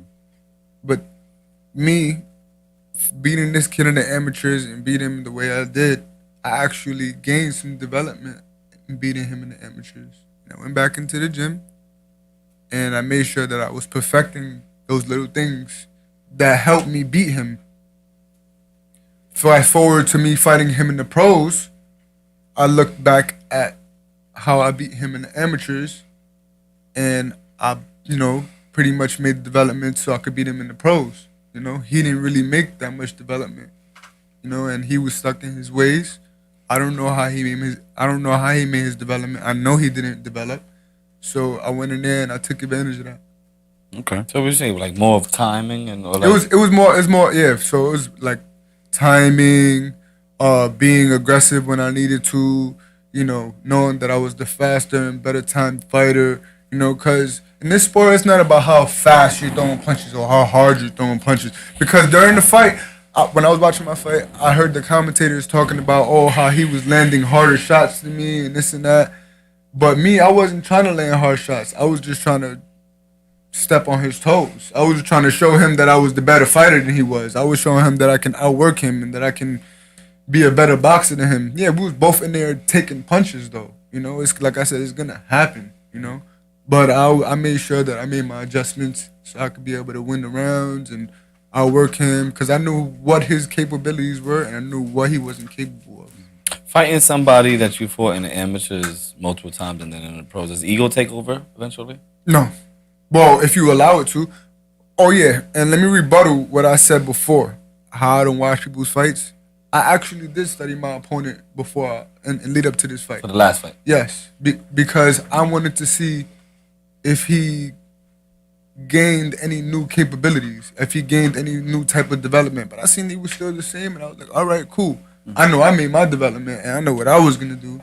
You know, I just knew that going up 2 weight classes, I may not be able to carry the same power that I had at 130 pounds or 135 pounds. But why, though? Because, like, you got more mass, you're stronger at 145 than 130, right? Sometimes going up in weight, look at Canelo. When was the last time he caught a knockout going up at 168 pounds? Yeah. 175 pounds. You know, a lot of the guys he fought at that? A lot of the guys he fought at 168 pounds were went to decision. Yeah. Wait. No. Actually, all right. Saunders. He stopped him. He stopped. There's a few guys he stopped at 168 pounds. But these guys started their career at 160 pounds, 154 pounds. These guys actually came up from smaller weight classes to fight in those weight classes, and even them, they didn't carry the same power that they had in those lower weight classes to the weight class that they're in now. You know, so you know, I mean, it's all about development too. You know, maybe I need to do more push-ups. What is your dream fight? My dream fight? Actually, I'm still aspired to fight somebody like a Shakur Stevenson or maybe Gervonta Davis one day, you know. But I have to be able to keep winning. You know, I can't overlook all my opponents that I'm gonna, you know, be fighting in the midst, like on my journey to, you know, wanting to fight one of these guys. Maybe one day I'll be able to get into ring one of these guys. But first, I have to get past my obstacles. How much longer you think you have in boxing? I mean, you know, I could have 5 years left. I could have 15 years. So it all depends on my development. It all depends on how I'm taking care of my body. Because look at Bernard Hopkins. Yeah. Look at George Foreman. You know, they made those sacrifices. You know, they started eating cleaner or they started, you know, doing certain things that were able to help them with their longevity. Especially now, you know? Right? At this where we at in the age of like information and all the technology shit like that. Like you have so much shit that you can do to make like your body be still ready for the next fight. You know? Well, I do a lot of dabbling on the internet and looking at like nutrition and stuff like that. And I definitely do watch my caloric diet. So like I feel like me being nutritiously savvy helps me with, you know, being able to take care of my health and stuff like that. Like I make sure that I juice. You know, not steroids. I'm glad you clarified that. I drink. They testing him for his next fight immediately if they watch him. I drink a lot of fruit juices. A lot of blended juices. I cook a lot of my foods. I know what I'm putting in my body. You know, and I try to, you know, pretty much stick to oh man, I forgot the word. I'm talking so much, but I try to eat a lot more cleaner. Okay. You know. Do you have a calorie count? Do I have a calorie count? So I probably eat about 4,500 calories a day. Is that a lot? Maybe 4,000. No, that's not a lot. Well, now for him because like he's always active and stuff like that. Yeah. A normal person, yeah, that gets you fat. Real fat. Ain't for everybody. Yeah. That's a lot. Though, you gotta realize, a normal person is supposed to burn about 2,000 calories a day on his own. To diet is 17 to 15. To diet to lose weight. Anything over that is supposed to gain weight. Well, now maintain weight and then now when I'm cutting 2,000. When I'm cutting weight, I actually lower my caloric diet to about 2,000 calories a day. Yeah, exactly. Half it? Yeah, half it because I have to lose like 15 pounds to lose weight. You know? Yeah, a grown adult man is supposed to take in at least, I think, like 1,800 calories a day, some shit like that. And that's on top of, like, a normal diet is supposed to be two. That's why if you look at everything that you eat, it says based on 2,000 calorie diet, because your body is automatically gonna excrete or get rid of like at least 2,000 calories. So adding on more calories than that, that's what is dependent on you gaining weight or losing weight. Yeah, it all depends. And honestly, it's all about proportion of your food when you have a diet. You know, like but the 15 to 17 doesn't actually matter to a person as an athlete. So if you're like, let's say, and people that do bodybuilding like or exercise in those type of formats, it's like that's considered athlete. So your diet could be up to 2,500 calories, and then you can actually still cut that down. Yeah. You still trim down off of that too. What about the people that play esports? They could do the same. Like, aren't they athletes? I'm just saying they might be in the Olympics soon. Their body is honestly not as active as a normal. Their body's a temple though. Man, shout out to the esports players. Yeah, word. I love that community. They cool as shit. Let's ask a couple more and then just. What would be a dream fight? Like, if you could take one fighter from like the past and have one fighter from the present, what fight would you like to see? I would like to see Terrence Crawford versus Sugar Ray Leonard. Ooh. That would be a. First of all, did That'd you think be about this already? Huh?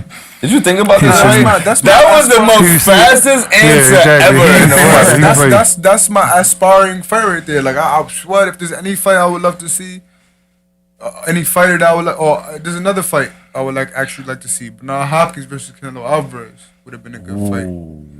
I can see that too. At what weight? Two great middleweights at 160 pounds. Who you think will win? I think Bernard Hopkins would have outclassed him. I was gonna say that. But I feel like, at 160 was Canelo like. Alright, but what Canelo though? What Canelo though? Not early Canelo. The Canelo that fought Austin Trout. Okay. I feel like at that time when he fought Austin Trout, he was actually struggling to make 154 pounds. Because he was trying to. He was actually trying to become. B-Hop versus Canelo is mean. They.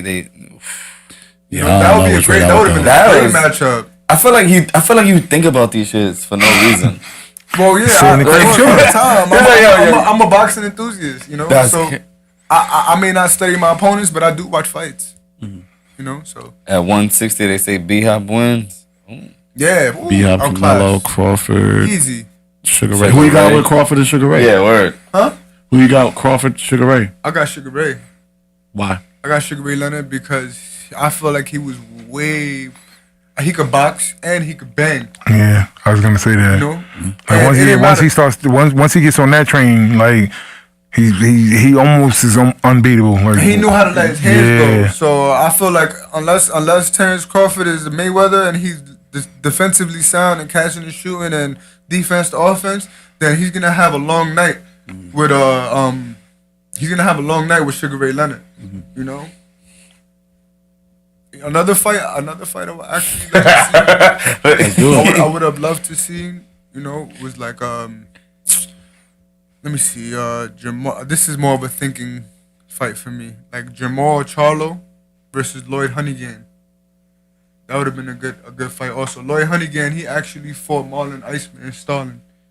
I don't know if you know who they are. Yeah, they were great boxers as well. But those are old school boxers? Yeah, Lloyd Honeyghan was one of the fighters coming up that actually used the shoulder roll off the ropes. I feel like he influenced. Lloyd Honeyghan? Lloyd Honeyghan. Oh, I was that shit sound like a B company. He was from the Caribbean. Yeah, and he was one of the other than Ezra Charles and James Toney, right? Lloyd Honeyghan was actually another fighter that used the shoulder roll off the ropes and he was one of the most defensive fighters. Did you start watching in the 80s? All these old fights after you started boxing, or you started watching them earlier? I started watching boxing before I started boxing. Yeah, he says So Tyson, 7. that was his first fight. Well, 7, yeah. But I mean, but I Tyson. watched Michael Jordan play basketball. I seen Hoyt. I seen the trilogy with Evander Holyfield and Riddick Bowe. I seen. But even with that though, when he saw Mike Tyson, that was an old fight. Yeah. You was watching Michael Jordan live. I used to watch. Yeah, I was watching Hector Camacho. Damn, right? Too a lot. I'm just saying that. Because that's not the same thing. But he was watching old fights. You old, nigga. You old. That's what you're trying to say. You old. Obviously, I'm always. You're right. You got that one. You got that one. I was curious, you know. So you just started to watch all them? Oh, okay. Yeah, I watched a lot of boxing coming up, and you know. When I don't know if they still have it on, but like they used to have like the old boxing highlights, MSG and SNY. Yeah. I used to watch those too. I couldn't wait for those to come on. I used to be on watching my TV. What was it like 50? What was that? 50 most classic fights or whatever that was. It was something like that. ESPN Classics. Yeah, and then they had the yeah. You used to watch those? I used to watch those a lot too. I used to watch when Mike Tyson used to knock everybody out. I used to watch when they used to have a lot of his early fights up. I used to watch when Muhammad Ali fought like Chuck Wepner, Floyd Patterson. He fought what's that other guy's name that he was a part of the mafia? I forgot his name, but you know I watched a lot of Muhammad Ali's fights. I watched a lot of Who is the best boxer? The Thriller and Manila also too. Who's the best boxer to you all time? For me, the best boxer of all time for me is Bernard Hopkins. B-Hop. You know, because he had I think over 21 title defenses at middleweight. You know, and he was, even though he lost his debut, after he lost that fight, you know, he was a force to be reckoned with, and he made sure that he made his development throughout the years of him being a professional boxer. Like, and he became world champion. You know, he took a few losses in world title fights, such as when he fought Roy Jones in 1989. You know, but he had a lot of. That was in 1989. 1989. Yeah, how old was you? 5? So you knew how old I was. Niggas had to be like that was too spot on, nigga. Like, yeah, but so how old was you? 5? He's one of the best boxers because he overcame his harsh humilities. You know, being in jail, coming out of jail, right? And still prevailing and doing what he had to do to become a boxing module. You know, because that's what I consider him. He's like my favorite boxer of all time. Like, you know, and one day I want to be able to, you know, be influenced by him in the right way. You know, so. But you don't feel like you are now? I mean, I'm influenced by his fights, but I've never met him. Okay. Oh, okay. You're talking about like in person. Yeah, I want to dissect him personally. Like, I want to be able to talk to him. That's a little spicy. It's a little spicy. But you know, what I mean by dissect is I want to be able to sit down and have a conversation with him. It doesn't even have to. It doesn't even. So you're not taking the 500,000. You're taking the dinner.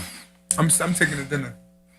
You know why? Because in that dinner, whether if it's 30 minutes or it's an hour, there's something that person may be able to teach you that you could be able to run with and be able to incorporate for yourself.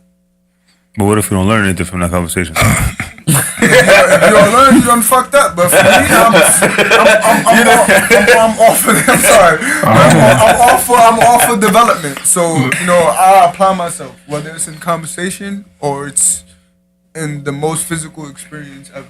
I'm taking that 500 down. If you want to get, would you like me to buy you dinner? Even Hov said even Hov said take the 500. You had that dinner with him. All he's talking about the steak and the whole time, and that's like 30 minutes of that. He's like, yo, this shit ain't even a steak. You got me steak. I feel like when Hov said he'll take that 500,000, he's definitely capping because he definitely learned from someone higher than him or someone that was higher knowledgeable than him. And influenced him in the right way. But it ain't cost 500,000. I'm just saying, $500,000 worth of knowledge. Wait, listen what he said. He said, take the money, buy the albums. That was like all that 1099 shit, all that. He said, yeah, that like, get all of my albums. It's in there somewhere. You're gonna pick it up, no matter what. No matter what, you're gonna pick it up. Well, that's why he made his first million at 40 years old. You know, because maybe he didn't take that dinner.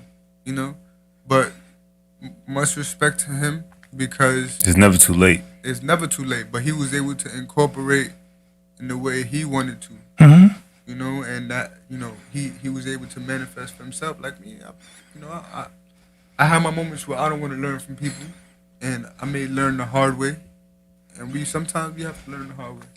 But look, I can tell you this, right? Fat Joe made a valid point. Fat Joe said he was watching Diddy and Hove the whole time, not paying attention, like pretty much living lifestyles and doing whatever, not realizing that they was investing behind the scenes and doing whatever. So their net pay and all that shit was growing, and he was still stagnant. He was like, "Yo, I didn't even realize that that's what they was doing." So to your point, yes, you can get the knowledge and you can still fuck it up, or you can get the money and still fuck it up. Either way, it's up to you. Pretty much, like for me, I definitely wouldn't take the money because I know if I took that money, I would be complacent with that, and then I probably wouldn't incorporate. But I would rather take the knowledge because knowledge goes a long way, you know, and you can incorporate your own experience, and whether you lose it on your Sorry, I had to burp, nigga. Oh, I didn't know what that was. I didn't know what that sounded like. I told you the mic is mad sensitive, nigga. Like a grrr. What was that? Like, do it again. Burp. I can't, nigga. Yo, I was like, yeah. So I would rather take the experience than the 500,000 because if you make that 500,000, you lose it. You always have the experience to make it back. I'm gonna take that money. I'm taking that and I'm gonna just make sure. I'm gonna invest in the experience. I'm gonna just talk to the people that I need to talk to with that money. Bro, I'm taking that bread. I guarantee we never be broke again after that. I'm gonna take that bread and I'm gonna just make sure I don't see the guy who just got raided by the feds. But for me, I ain't never had nobody offer me no money. I had nothing but knowledgeable people around me, you know, and I feel like that's all I needed, you know, and you know, I feel like when you want money or you want someone to give you the easy way out, you know, it's easier to lose that. It's easier to get out, and you may not get out in the right way. You know, I don't know if you know. That's true. That went over your head. You feel me? But pretty much, you know, you have people. All right. Let me make this as an example. Right? You have certain young fighters that get signed early in their career, right? And they don't take the knowledge that the people are giving them coming up, and they just look at what they're getting, the glitz and glamour, and you know, they're fighting bums here, bums there, bums here, until they wind up getting knocked off, right? And they lose all of that money, and they don't have no knowledge to be able to get them back to where they are, or where they were. You know? I don't want to make any examples out of anyone, but I know a few. I'm taking that bread. He doesn't say, I heard you. I heard you, but I'm taking that bread. I'm good. I might not even be hungry. But one thing that I'm grateful for is my OGs, though, man. My OGs, you know, I'm grateful from learning from new people that can give me different things that they've been through, and I could look at that and learn from it, you know? Because I'm always willing to learn. What's next for you, though? I'm trying to get one more fight this year, but hopefully that happens. If it doesn't happen, then I'm getting ready for the next year to come. Well, hypothetically speaking, right? That day that it does happen, I'm in there. Because we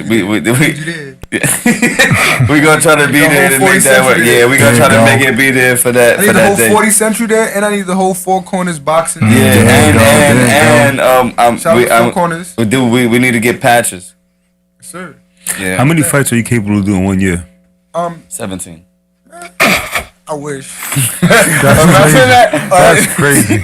I would say like 5. 5 fights. 6. Yeah. All depends on 6. all What, depends every on the 2 team months? that I'm able to incorporate around me.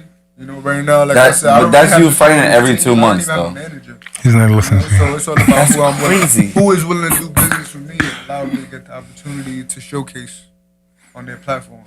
Are you trying to say you're gonna fight every 2 months? That's I could. I was ready to fight this month. you Well, definitely this was month though. coming. You definitely was. My fault. know, You, But whoever was the promoter of that show wasn't very communicating, and you know they lost out. you just. By the way, if anybody what he fought about like 3 weeks ago. 3 weeks ago? Yeah, what 3? Mm-hmm. Yeah, he was ready to fight I was supposed to be fighting Saturday. Potentially November 4th. Saturday. And that fell out because, you know, Because it did.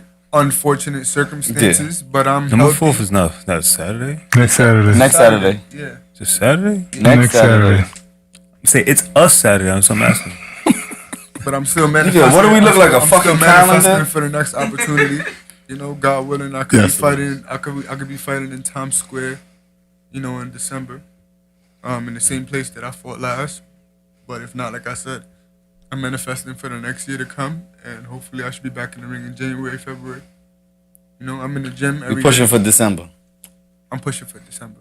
If not, I need that. if you don't get the fight, you can snuff Justin. His hands. His hands are licensed. His hands are licensed. But if you do get that that fight that day, then we would love to come, man, for real. I would love for y'all to. I would love for y'all to be there, you know, and come and enjoy the show and embrace the atmosphere and the victory with me, and you know. I like the energy. Yeah, go for the energy, you know, because just like, you know, I'm willing to learn from people. Maybe there's something y'all can learn from me, you know. Whether it's me throwing punches or whether I, you know, can spit some gems to y'all, you know, and help y'all prevail to y'all manifestation. What day was the last fight? My last fight was October 10th. It was on a Tuesday evening. I've never fought on a Tuesday before, but it felt great to fight on a Tuesday. You know, I could have fought that Friday after. Let me stop. But you know, it's just, I gotta be ready for any obstacle that comes my way. So I was ready, and I did what I had to do, and I'm ready to get back in the ring. Is there anybody that beat you that you just can't wait to see them again? Every fighter that I took a loss to, I would love to get a rematch with them. But you know, that's up to them if they want to be able to, you know, lose. Yeah, because this time around, I'm not losing to any of them guys, you know? Like, I don't feel like right now, in the mindset that I'm in, you know, because it's all about mindset first, you know? And, you know, wherever the mind goes, the body follows. So I feel like wherever my mind is right now, where I'm at, mentally, I feel like none of them could beat me. I got a serious question. Why you... I feel like... You have a lot of analogies. Like, where does that come from? Like, you just, the analogy, like, boom. It comes from having common sense. You know, I have a very fast thought process. It's like playing chess. You know, chess ain't slow. Shoot, chess is not slow. If you gonna play chess, you gotta play chess? Yeah, I can play chess. I got $5 on him. You know, we're gonna have to test the waters. First of all, I'm not gonna lie to you. I'm a very fast thinker. Respect that. The nigga JT looked at you like lunch, like. I saw real fast. I ain't gonna lie to you. I would never look at an opponent like that. You know, chess is another sense of war, right? That's an art of war. Absolutely. I've actually heard somebody disagree with that because people say that chess doesn't factor in the actual losing of a piece. So like people try to say it's like war, but it's like in real war when you send somebody to go do something and they don't come back, that's different than losing the piece in chess. You're right. I feel like that's looking at it too. It's more of a mental war. Yeah. More of a mental war. You know? For It sure. pretty much prepares you for, you know, bigger obstacles. Warren, Absolutely. do you remember? It's about I don't know if they did it when you was in PSM too. When they taught us, but didn't we have chess class? I did in like 2nd or 3rd grade. Right? They taught us chess when we was like, yeah. Like, did you have that shit? You had that shit too, right? No. Hey, well, I don't know. Because even Jay, when he was in 72, he had it. 7 years later, he had chess.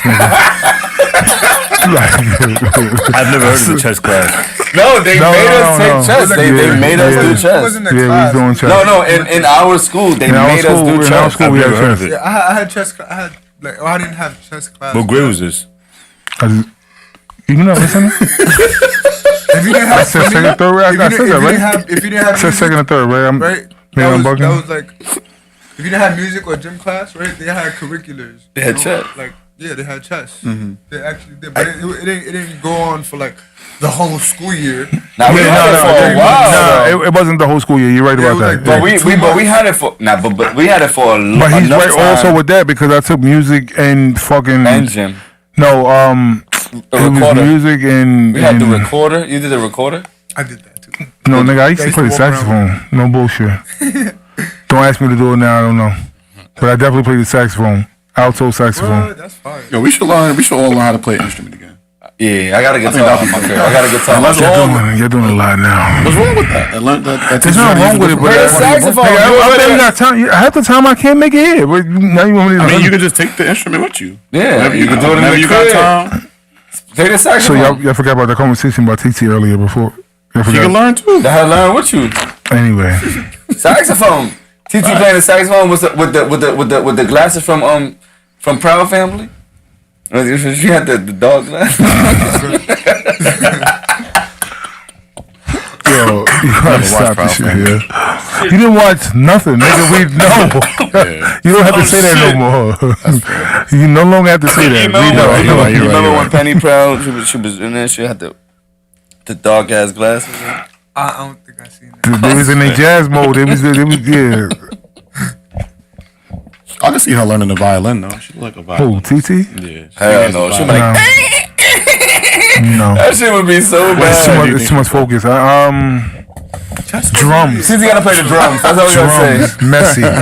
Mad messy. Organized mess. That's what drums are. Organized mess. Yes. Junior high. No, middle school. Yeah, in middle school, right? Everybody had curriculars, so curriculars only lasted. But they don't have that anymore. No, they don't. No, they don't. Where we had that growing up, but they don't have that anymore. They probably have kids playing PS5 in the room now and shit. That's called esports. You know why? Esports. That's called esports. Them niggas they making hundreds of $1,000s just playing the game. When we was younger, we used to build computers from scratch and MacBooks and shit. But when we was younger, we tried to tell them that playing video games could do this, that, and the other, and all the adults was like, "No, stupid.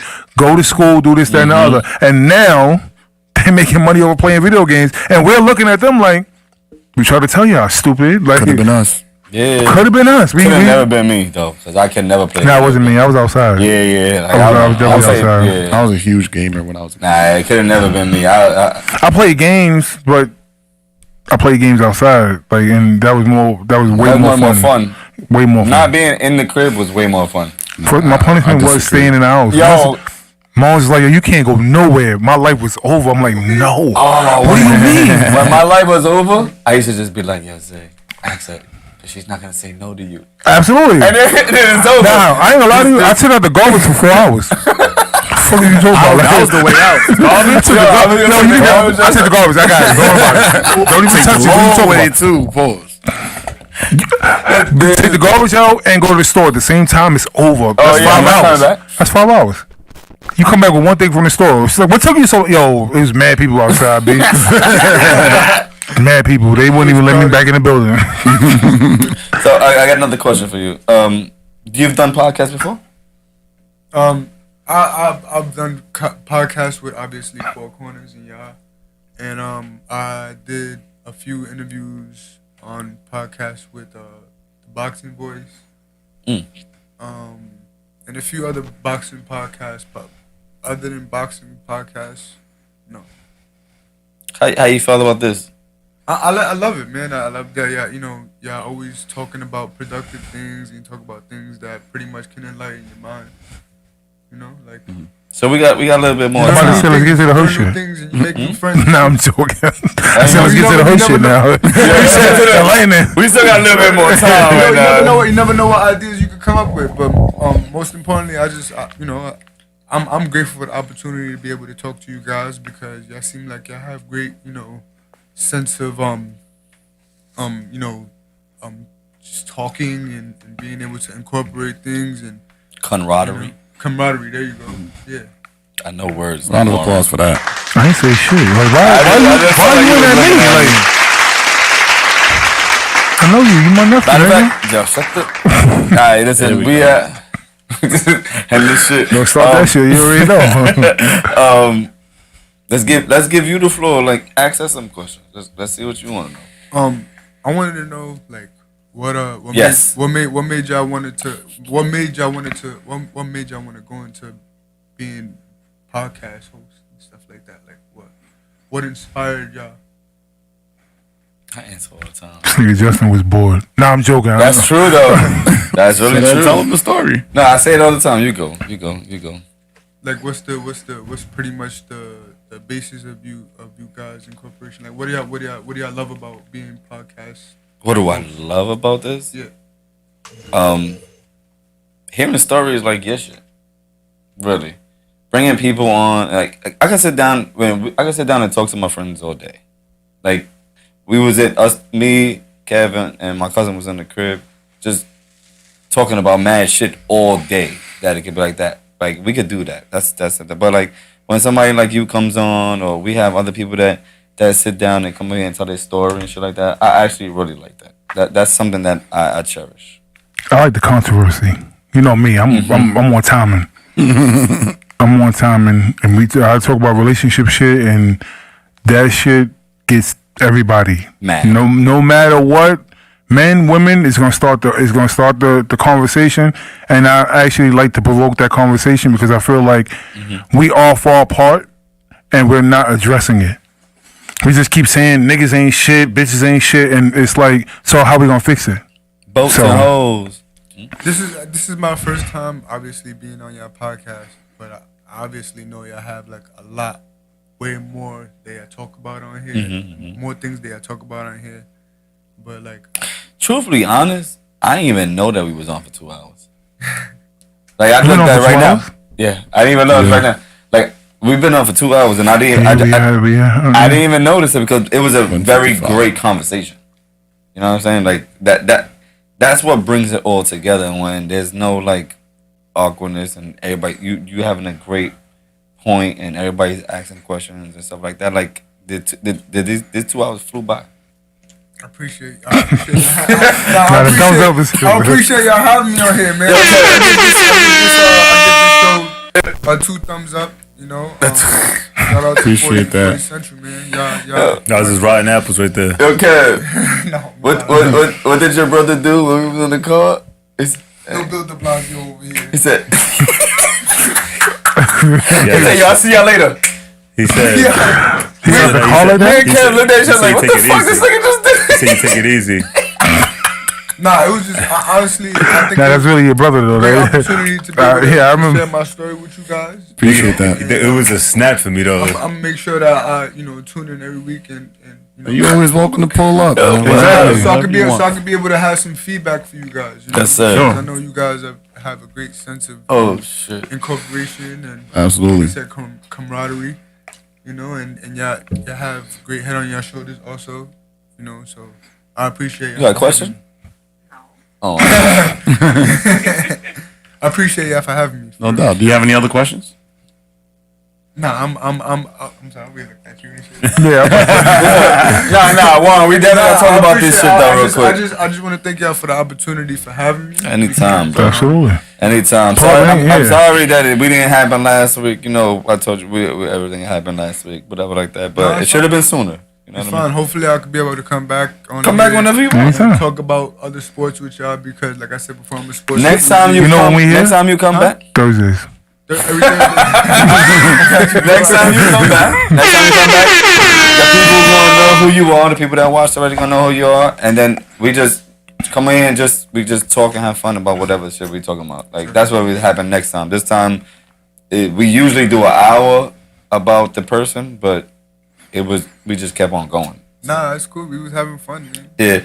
Do you want to talk about this list? That's up to y'all, cause that list was bullshit anyway. Everybody know that was bullshit. They don't know what list, but they know the list. Everybody knows the list. Like, what's the list? Talking about the man list or the woman list? At this point, the list that places men shouldn't take women on their first date. All right, you know what's crazy? This is the woman list. I had a conversation with me and Chris, and I wanted to point something out. First and foremost, I think, believe it or not, I think niggas got to get out their feelings. Niggas? It says first date. It doesn't say at all. It doesn't say you can't bring me here. It says first date. So there is an opinion about that, and there's certain things like there's a lot of shit on there, like the gym and IHOP. Nigga, you taking shorty's first date to IHOP is crazy. Unless you clap. Church is if you clap cheeks the night before, then IHOP might be church. I get it, but a lot of shit on there we get X out a lot of shit. Cheesecake Factory is iffy because I don't know why. Let me just go down the list right now. Cheesecake Factory, number 1. All right, so I don't know. I'm about to say I don't know what's the stigma about the Cheesecake Factory. I personally I'm pescatarian, so there's a lot of shit that I don't eat in the cheesecake. I don't eat food in a lot of restaurants, but Cheesecake Factory should be okay. I don't know. It's the first date. I feel like men should hold themselves to higher standards. You're gonna take a woman to a Cheesecake Factory, that shows it shows like how you feel about a woman.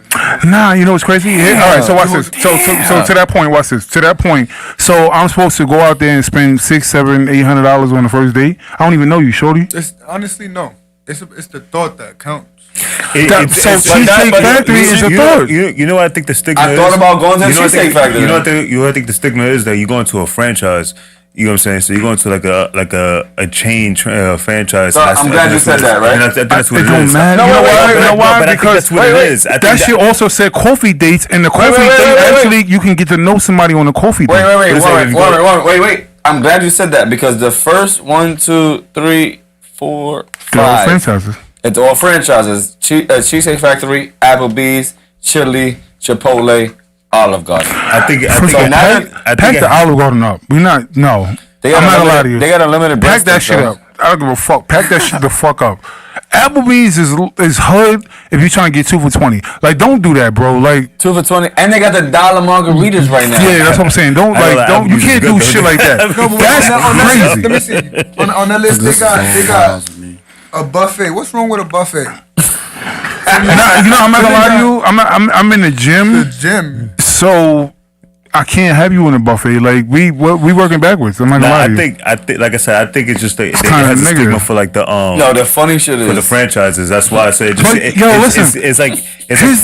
because social media had made it a thing to frown upon a freaking going to a franchise because everybody's going these chain franchises because you're going to Applebee's and they put Applebee's with all these all these other places and stuff like that. But they wrong. This is what I said the other day. She said Red Lobster and Red Lobster. Oh no, I got you. I took a girl to BBQs. There was nothing wrong with it. BBQ's not on this list. Because they don't know nothing about BBQs. That's why. That's why. Sure. If they know about BBQs, if a New York person, if a New York chick wrote that, BBQs is on there. I'm not gonna lie to you. No New York was. Yeah. All right, so number 6, the movies. I like the movies for a first date. Movies, but you gotta incorporate. But dinner. you gotta watch what I wanna watch. But not even that. But you gotta have movies. You gotta go dinner and movie or dining. Yeah, exactly. That's a 2 for 1 right there. There you go. All right, next one. Your house. That's easy. My move. Nah, you can't do that on the first date. No, listen. First date after the date, come to the crib. But yeah. The first date. First date. I just met you in the club. Yo. Come to my crib. Now I'm talking to you for like a week and like yo. So what we doing? All right, come to my crib. You get the air fryer. You a creep, nigga. That's I see you. You bugging. And rightfully so. I haven't had that. Yo, Benihana's is fire. Any fast food chain. First date is crazy. I'm not taking no bitch to McDonald's. I'm sorry. First date is crazy. No matter what, I don't give a fuck what the fast food first date. Yo, nah, nigga. All right, this one is wrong though. I'm not gonna lie to you. Buffalo Wild Wings. I like Buffalo Wild Wings. I fuck with Buffalo. Oh, I did, but I've never been. To Buffalo Wild Wings. You know what it is? Ever? Never. It depends. You know what? All right. All of this shit, believe it or not, all of this shit is reading the person that you're with. What if shorty's into sports and you go on a Sunday and y'all watching football? She's gonna love it. No, so can I say something? It all depends on like all this shit is that. My next point after all that, after I made my first point was niggas gotta lighten up. The second one was, if I pick a fucking date, if you don't want to show up, then don't show the fuck up. Like that was my second point. Nah, it goes both ways. Pause. Nah, what's crazy on this, right? Like all this shit is kind of really regular. Like Red Lobster, buffet, IHOP, Denny's, the gym, church. Why are we Starbucks, going to Denny's? Coffee dates. Why are we doing breakfast? Coffee dates is bullshit. Coffee dates should be acceptable because I want to come and see you. Can I say something? But not at Starbucks though. Ice cream dates. Family ice cream functions dates is is fire. I just don't eat ice cream because me neither. Because I'm lactose. Yeah, exactly. It's over. Pack that shit up. But family functions, I'm not taking you to a family function. No. I feel like when all right. So for me, women always expect the bare minimum, but once you lower your standards, they're gonna hold you to that. Women don't. Wait. Women expect what? They always expect the bare minimum. From who? From men. Never. But I mean, that's the whole point of this list. That's the whole point of this list. The bare minimum, get that shit the fuck out of here. The only thing I want to say about it. How we hear you so? Yo, all that shit on there is regular shit. Yeah, that's what I'm saying. That's the bare minimum. This is all regular. He was dating a trapper or a rich. That's a fact. No, next one, bowling. Bowling is fire. Bowling's a good first date. Bowling is fire. Nightclub, cool. Never. Hookah bar, you know that's my shit. Nightclub. I'm taking to a hookah bar. This thing is Justin's a bad Well, bitch. a bar just for drinks. That's a perfect thing for me. First of all, you just slapped this nigga. Ain't no way. He called me a bad bitch. Yes, he did. I am a bad bitch. Why? He said, take me to the hookah bar. Waffle House is after you go somewhere. Like Waffle House is at night. That's what I'm saying. Like you gotta go somewhere first. Like you. That's. I mean, like. I don't know. Inconsistent. Listen, dudes can't do anything now. We can't. First of all, we can't do anything. First of all, the fact that Waffle House is on this list lets you know it's somebody from down south. That's it. It's over. That's true. That's it. There would have been the only time New York niggas see Waffle House when you go down south, you gotta go visit family. That's it. Other than that, there was no corner store to get a bacon, egg, and cheese on this list. No, I didn't like that one. No. Nigga say eat at the back of the deli. Why is it like this? Do you hear it? Like a coffee date is to me a coffee date is decent. I want to get bacon, egg, and cheese from Grounds Donut. They make bacon, egg, and cheese. Yeah, they make bacon and cheese on it in a donut. Everybody makes bacon, egg, and cheese. In a Nigga, it's donut. over. On a donut. They pack it up, nigga. It's over. New York, we've been hijacked, nigga. Yo, I seen over. I seen it on my Instagram. They had like this maple bacon donut with bacon, egg, and cheese. Which one? Y'all talking about out the block? Yeah. Yeah, my boy told me about that. He said something about bacon, egg, and cheese on the donut. And he said he had to leave because it was way too much. Yeah, that's way too sweet. I told him it's diabetes. That's disgusting. I'm good. I know I'm not gonna live that long, but that's just if eating those shits all the time, I'm gonna be that shit was just like. But have that list. It's bullshit. It's bullshit. Shout out to the girl that debunked that shit though. I don't know her name, but nah, that's my boo. It's the fact that everything has to be organic. If it happens that a McDonald's is across the street from you, and you're talking to somebody and you're vibing, let's go to McDonald's. That shit is across the street. It is what it is. It's the first date. It doesn't matter. You have to pay attention to the fact that if the girl's really interested in you, it don't matter. That's what I said. Yeah, that's a fact. It don't matter what you say. Well, I hope y'all heard what she said. She said it in mad Spanish accent. You take her somewhere and she asks, "Dang, what you got to bring to the table?" You know what I mean? It's all about what I'm saying. Nah, women don't want to hear that. We're not doing that. No. You want to come up here and say all that? I will actually discourage men from like stop asking women what they bring to the table. We not doing that no more. If you had to ask that question, really hold on. If you had to ask that question, then you need to choose somebody else off the bat. That's the whole point. Because you should already know. Or the dating experience will bring that up regardless. Out of it, yeah. No, I agree. So asking that question is just fucking redundant. No, you don't have to ask that question, but you do have to pay attention to what a woman Absolutely. brings to the table. I'm not telling you straight up ask her what you bring to the table. Pay attention. Is this girl taking care of me? Is this girl being considerate of what I'm spending on her?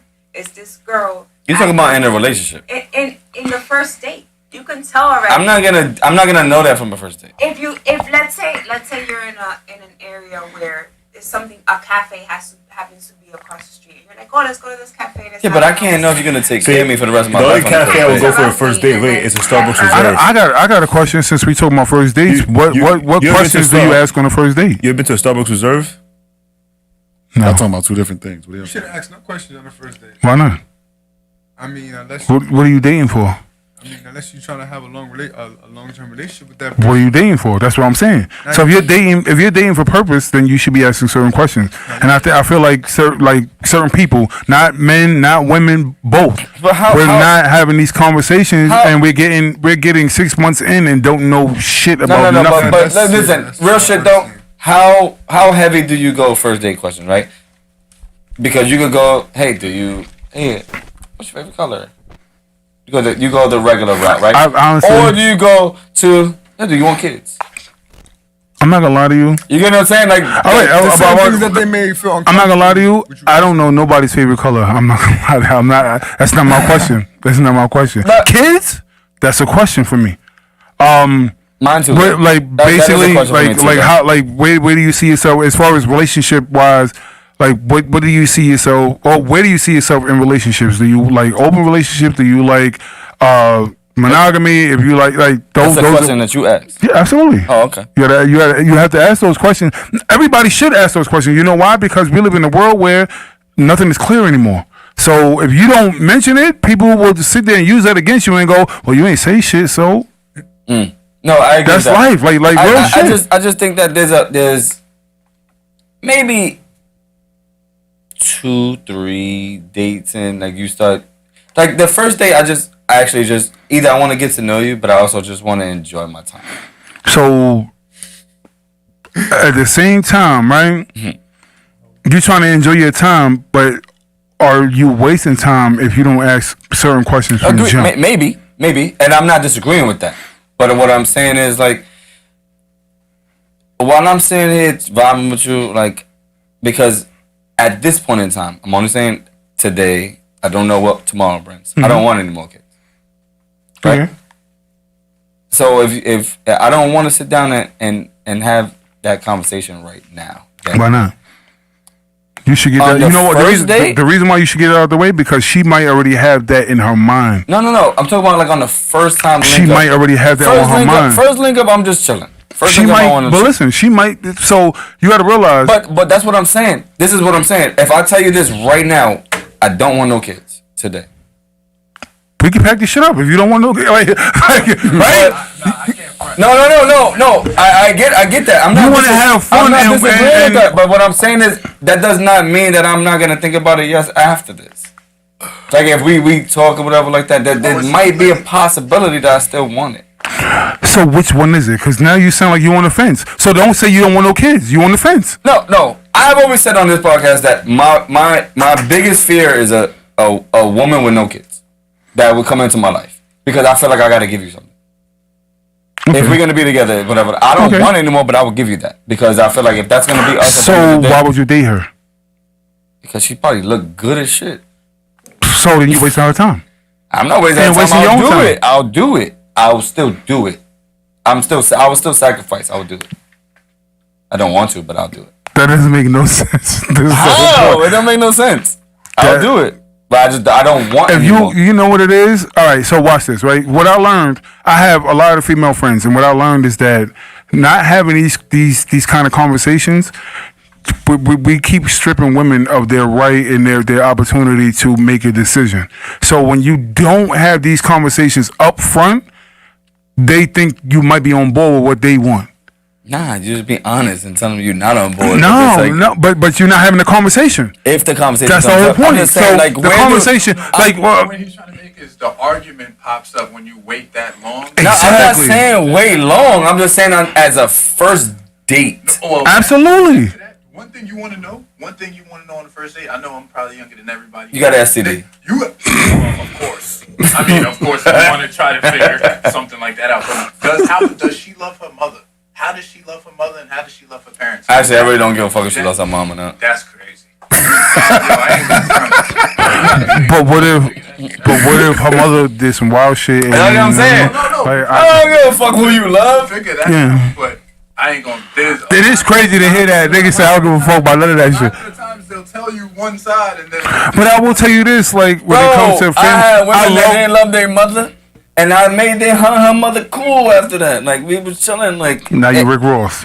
Yeah, I was an original. Yeah, I am. Let's see. You pick up the No, reference. I swear to God, I really did. But then now they not cool no more. You know what I'm saying? But there's a point in time like that. I think that like shit happens throughout the relationship. Like you gotta fix shit whenever you do it. Like, Rick Ross now. Nigga said, what he said? You used to fight with your moms? Now sat them both down and fight with your mom? That's me. Fuck out of here.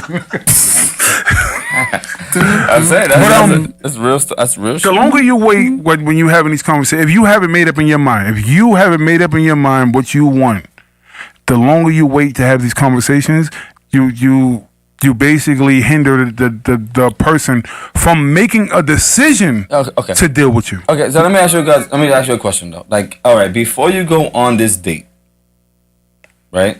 Obviously, there's a text thread or a phone call thread. Mm-hmm. You're talking about these things throughout that time. You get what I'm saying? So like the date, unless I said, hey, how you doing? My name is Justin. Whatever your name is, how you doing? I'm gonna take you out tomorrow, and I don't speak to you until tomorrow. Until we go. I know things about you already. This is a new way. This new age of dating. Yes, you're right. I know things about you already. So obviously, there's a lot of things that's gonna come up in conversation. Oh, whatever. Or even the like the. But what if kids don't come up? See, it happens, bro. No, it I agree. happens. No, I'm not disagreeing. What if you with met that. home on Monday and then you trying to take out on Saturday, but kids don't come up because you feel like it's too early to bring up kids? See? Okay. If I met her on so now Monday you're sitting there at that first date. date and you're at the table, and now it's like she hit you with the, well, how you feel about having kids? You want to know why that would never happen to me? Because I got kids, and I say I'm with my kids, and they say, "Oh my God, you like kids? Do you want kids?" Nope. It happens in the text message. I don't believe you, but okay. I'll show you. Whatever. Yes, we're also in a different age of dating because, and I bring this up all the time. Social media made it a little bit easier. Text messaging made it easier because back in the day, you had to call a house phone. Yeah. You had to do a lot more. So it was different. So that conversation can happen way before you even sit down at that first. Before I take you out on a date, I know so much about you already. So why would you take her to IHOP? Because that list. Think about it. Like I said, like some of that shit on that list is just stupid. Yeah. But why would I take it out? What's wrong with it though? Like, at the end of the day, I'm getting to know you. Why does the space that we're in matter that much? If we're in a restaurant, I'm not gonna lie to you. Because we're gonna have the same conversation regardless what restaurant we in. You know what? To me, IHOP is not a date. I mean, why not though? It's just to me, it's not. But why though? But why not? What's the difference between going to IHOP and going to the diner? Not even that. What's the difference in the To me, conversation? going to the diner is like after hours. Like that's my mindset. But if you go, but you can go to the diner in the morning, nigga. You can't. What's the difference between going to IHOP and going to the diner? But I'm saying, but listen, you gonna get pancakes, waffles, some ham, and some but my thing is that wouldn't be my ideal date to get to know somebody. And that's cool. But my question is, does the conversation change depending on the restaurant you at? No. So then why the fuck does it matter where you take the person? You're gonna ask the same questions no matter where you at. You're right. I wouldn't do it in a breakfast spot. That's just me. So you're doing it in a dinner spot? Absolutely. What about a brunch spot? So now you're picking and choosing. Well, you know why? You know why? Because brunch is like afternoon, nigga. We black, nigga. Stop fucking like. Let's be real. Cause to me it's crazy that brunch is like 2:00 now. Like let's be real. So 2:00 is like you might as well say we having breakfast for lunch. That's what the fuck we doing. That's what brunch is. Exactly brunch used to be the midpoint. Now it's just you know what? Just give me the fucking the pancakes. Give me the motherfucking French toast. It's 3:00. So what? And give me a mimosa. That's it. French toast, mimosa, pull up, nigga. That's it. That's what brunch is. You're not gonna say that at the time. I don't know why. No, but brunch is later on in the day. I don't know why. Like it's just weird. Like breakfast. So you're not 7:00 in the morning. At brunch. What? Anything. Probably not. I'm drinking mimosas. I'm getting lit with the mimosas. I'm not gonna lie to you. Brunch is about the drinks, sangria and mimosa. Are we lying? During dinner. I feel like that's a different environment to have a conversation. Absolutely, the mood is definitely it's set differently depending on the restaurant because, like, we was talking about what's this shit called? Ricardo's. Ricardo's was way too loud for me. To have a regular conversation with anybody, it was way too loud for me. But people like shit like that. That's just not me. Me personally, if I'm gonna go on a date, it's gonna be in an intimate environment where the music may be playing low in the background. It's background music, not the main focus point. Yeah. We need to be able to have a conversation where, like, I can just talk to you regular and not have to yell over the music and go, so what's your interest? Nah, it's just crazy. Brunch is that. So breakfast might not be that, but breakfast might be it's too early for some people that, like, I'm gonna sit there and go, I'm still, like, trying to get adjusted to the day at breakfast. That's my and I get it, but my ultimate thing with that list was that the conversation don't change no matter where you are. But it would, but again, so my attitude determines the conversation. But I also think that you know what I'm saying? So if I wake up, if you get to know somebody on the first date, you get to know somebody on the first date. We can go to the park. So what I'm saying, go to the park. So remember, you're right.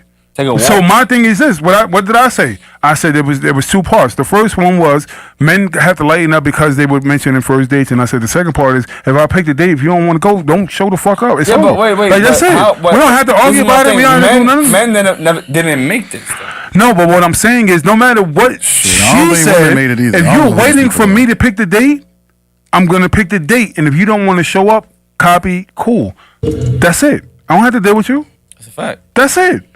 I think we get too uptight about worrying about, like, what people. I don't give a fuck what you like. If I'm looking for a wife, I'm looking for a wife. If I'm looking for something to slide, I'm looking for something to slide. I'm gonna address it accordingly. So if I'm looking for a wife and what I see or what I think my wife. Remember, not a wife, my wife. Because a lot of people do that shit too. People go, a wife should this. No, fuck that, nigga. What you want your wife to do, that's what you want your wife to do. Stop putting that on all women. Because there are women out there that'll do everything that you ask, but not all women will do what you ask. If that makes any sense. Okay. I'm following you. So when it comes down to it, before we even get into this conversation, this, that, and the other, if I do set a date at Cheesecake Factory, if you don't want to show up, sis, don't. Because remember, we saw videos where, like, I think one chick waited until they got to the Cheesecake Factory, and she was like, "Is this the Cheesecake Factory? Oh, I'm not getting out the car." And dude was like, "What you mean?" And he was like, "You want to talk about it?" And she was like, "Yeah." She had the video on her phone, all that shit. She was recording the whole time. She made him get back in the car, and when he broke it down to her, he said, "No, I have reservations for a better restaurant. You fucked that up because you was late and you did this, that, and the other. So the only thing that was available was Cheesecake Factory. So, and now you curved her. Now she's at bay with all the other shit because you fucked that up. I had Are you still gonna eat after that? What do you mean?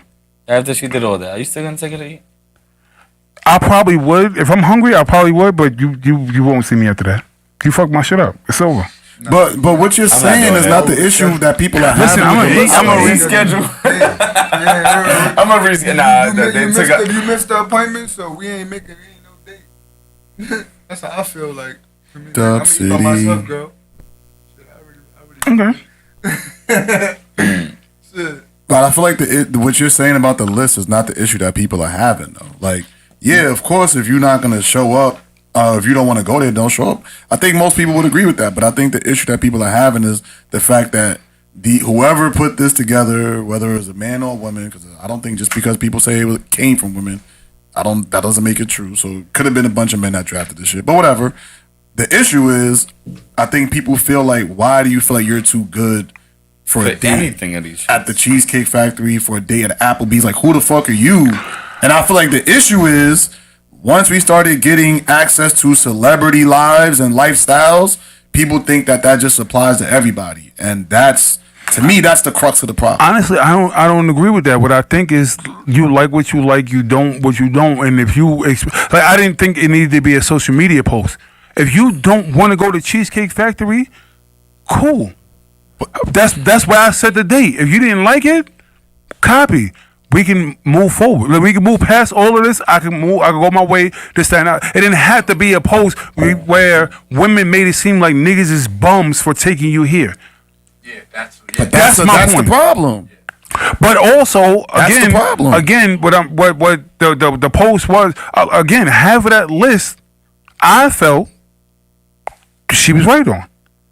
First date environment is first date environment. First date, not every date.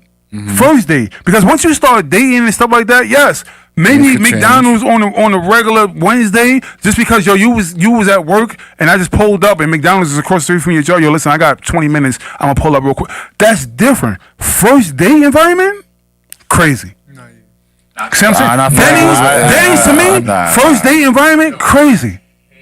Applebee's. If a shorty says, yo, you want to go to Applebee's? I'll probably go with her, but I fucking hate the food. Like, I'm not gonna have a good time. The quesadillas are good, bro. You bugging. That food to me is not good. You just don't know the opportunity. Yeah, I think this is kind of like it's up to you. Nah, that's fucked up because there's people that's missing out on really good relationships You are because of bullshit like absolutely- that. you are Because there's absolutely women that see that list. And because it's on that list, they won't go never there. even had the food before, are and they won't absolutely go. And then that could have been the potential love. First of all, we didn't even talk about the men's list, and the men's list, I don't agree with like 3/4 of that shit. That shit was I all don't even have stupid. that. First of all, one, I'm not gonna lie to you, Chili's is dumb good. Yeah. I ain't been to Chili's in a while. I so went to Chili's I by don't remember. accident. My mom was like, yo, we pulled up, we were like gonna go somewhere. We were like, oh shit, Chili's here. We went to Chili's. I was like, oh, this shit is mad good. Just because that, like, I'll go to Chili's right now. Like, and I don't even like going to that shit. But again, so it's not the fact of what you will bring her on a typical Wednesday. If you trying to get to know, what she's saying is she has a standard that there's certain things. Any woman that the woman that made the list or the women that agree with the list have a standard of first dates. Not every date. All right, so let me ask you a question. They have a standard. I mean, That's a a fucking standard. But the list. Wait, hold on. We gotta address the list. The list says first date. Places not to bring a woman on the first date. All right, so can you give me a place to bring a woman on the first date? That's not on this list. Anything on that list? Like, tell me something. Starbucks Reserve. Wait, time out. That girl wants to go on. That probably No, Starbucks. Give Chris. She wants to go to Roof Chris. She can suck a Roof Chris dick. Have you guys ever been to Starbucks Reserve? That's the point. Have you been to Starbucks Reserve? Sorry, I'm sorry. That's a coffee date. No, Starbucks Reserve. It's a coffee. It's coffee, It's a coffee date. and they serve alcohol. But it's still a coffee date. It said no coffee date. No coffee date. Pack it You up. don't have to get coffee. They serve alcohol. I could go to a bar and get alcohol. They said no bars. You didn't say bars. It said Yeah, bars, it says bro. bar. I wouldn't bring a they got a bar, girl to a bar on the first day either. I would. Meet me at the bar. I can't talk to you. He's The a bar is dumb bar. loud. Stop. Niggas is screaming. They probably watching a fucking game. Like what we talk. Like I mentioned. So anything that's gonna do anything loud, so I can't have an intimate conversation. Intimate. Yeah. Pack all that shit up. Denny's is dumb loud. Niggas is ghetto as a motherfucking Denny's. Waffle House. All that shit. Like Waffle House got good food. Though. About planning, things happen organic. Yeah. If you just meet someone and things happen where it just so happens that you vibe, and then you're like, let's meet at the bar.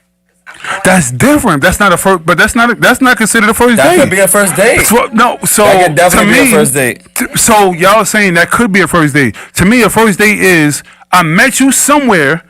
We exchanged information, whether it's Instagram, numbers, this, that, and the other, and I planned a date. Okay, that's where we differ because I can consider a first date where you meet somebody, you're vibing, and you just so happens, oh, can we catch a coffee right across the street? That's what I'm thinking. But that's not to me. Again, that's not exactly. That's not.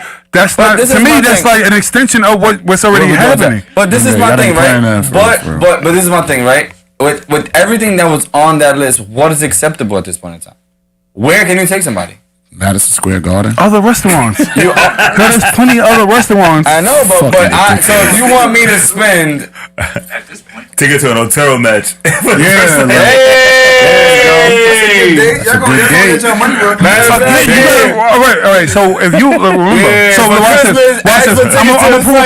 I'm gonna prove a point. Right? So that whole like I said, you met her on Saturday.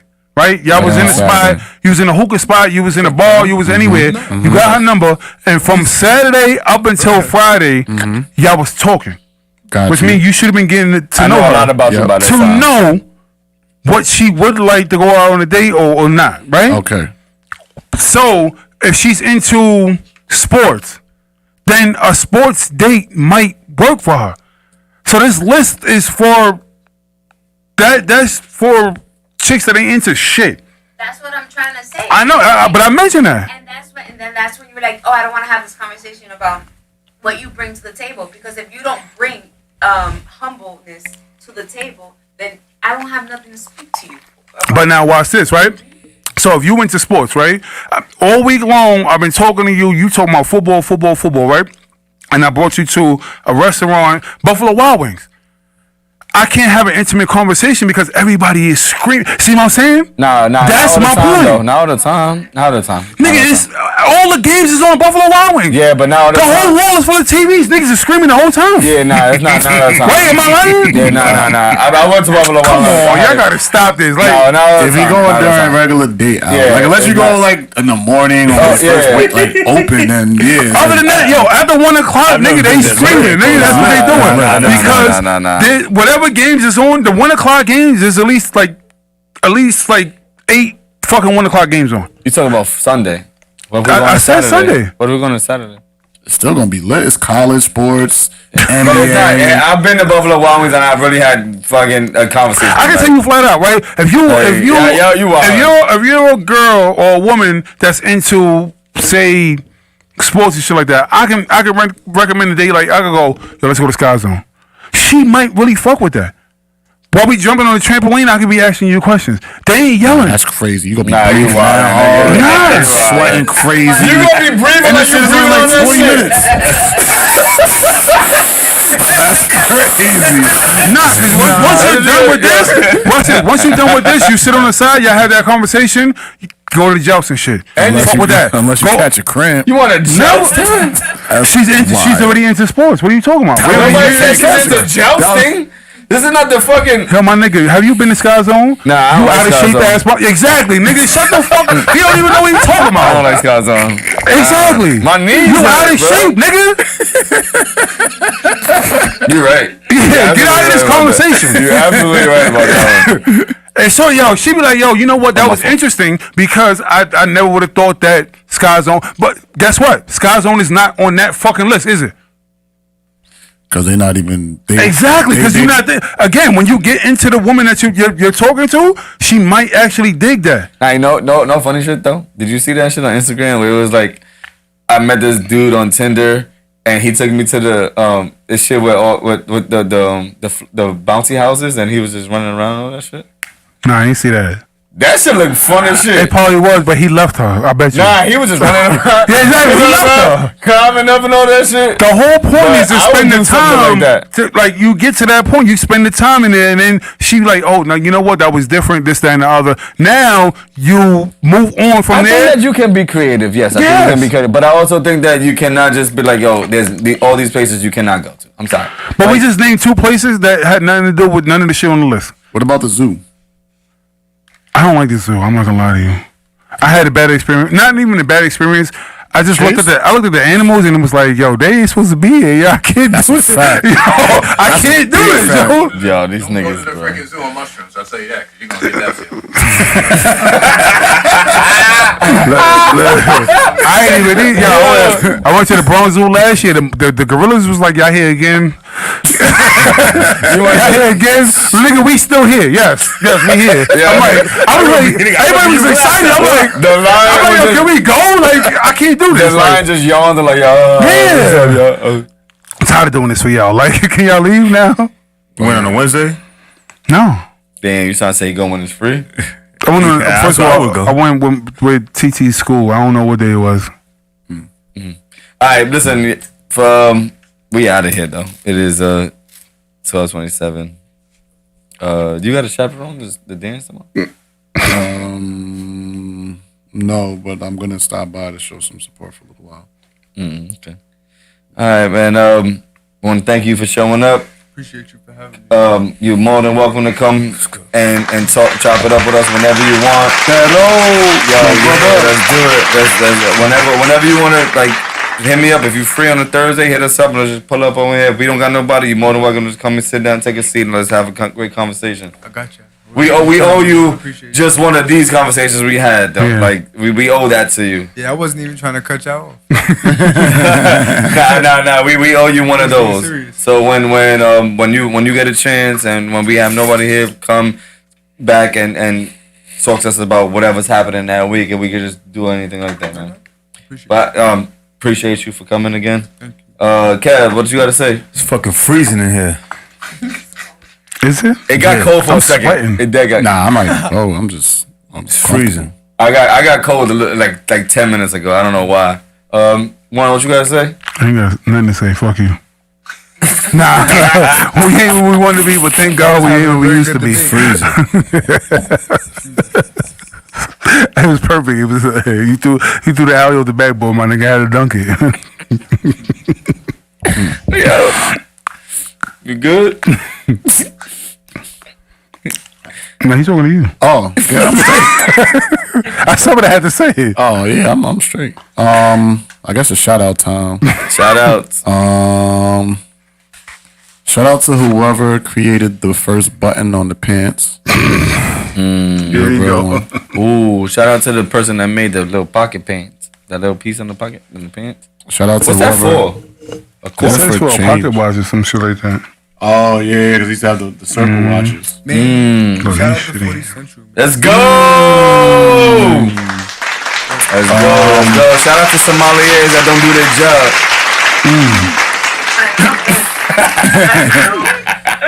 Shout out to whoever created the list, because that definitely sparked a lot of engaging conversation. Shout out to the 60,000 people that watched our reel, man. Appreciate y'all too. Yo, shout out to Shannon Sharp for saying. Shout out to the creator of Cheesecake Factory. For saying that he took a girl on a date. She farted? No, she said. I'm trying to figure out what goes with lobster. He said condoms. We ain't even talking about that. Nah, some funny shit. That's real. Like, if you ordering lobster, you better know that you getting some dick when you get out of here.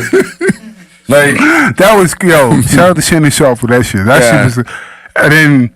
Fuck the people that noticed the fact that he said that he was taking care of his girlfriend and took a girl out on a date. Mind your business. Like, why y'all leave that alone? Yeah. Come on, shout out.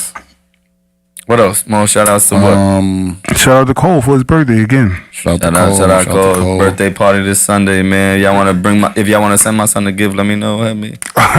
You know, he said that in that bring shit, right? They said bring first. Send it. You might not have enough food, but he said don't bring it. Send it. Yeah, hit me on my DM. Shout out to whoever created the first horizontal line on a piece of paper. Matter of fact, shout out to whoever was the first person to draw a 3D object on a piece of paper. You changed the game. Shout out to the first boxer. Who's the first boxer ever? I'm sure it was an animal. It had to be two people. Probably a kangaroo. Probably. It wasn't two people though? Like, who's the first two boxers? Who was you boxing, nigga?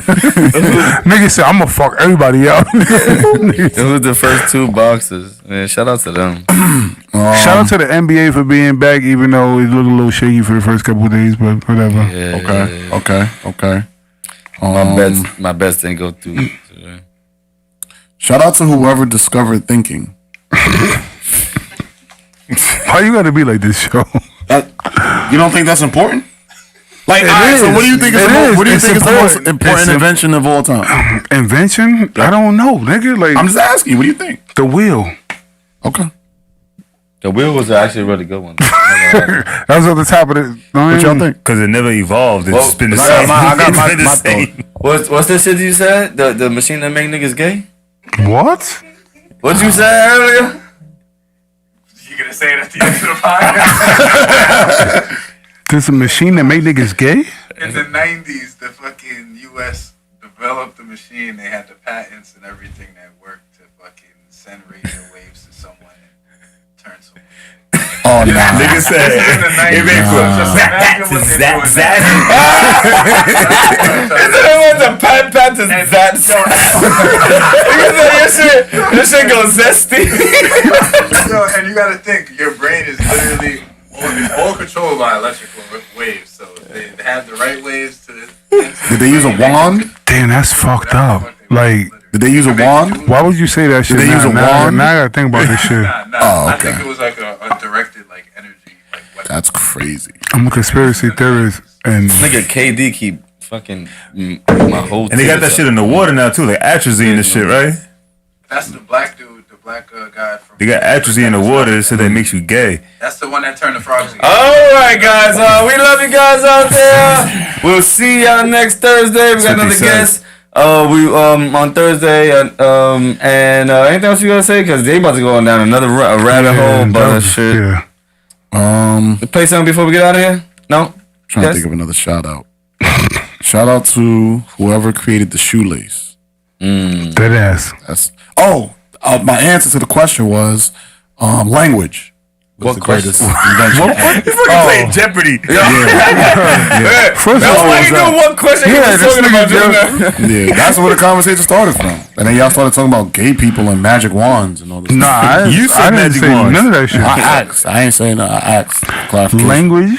Language is the greatest invention ever created.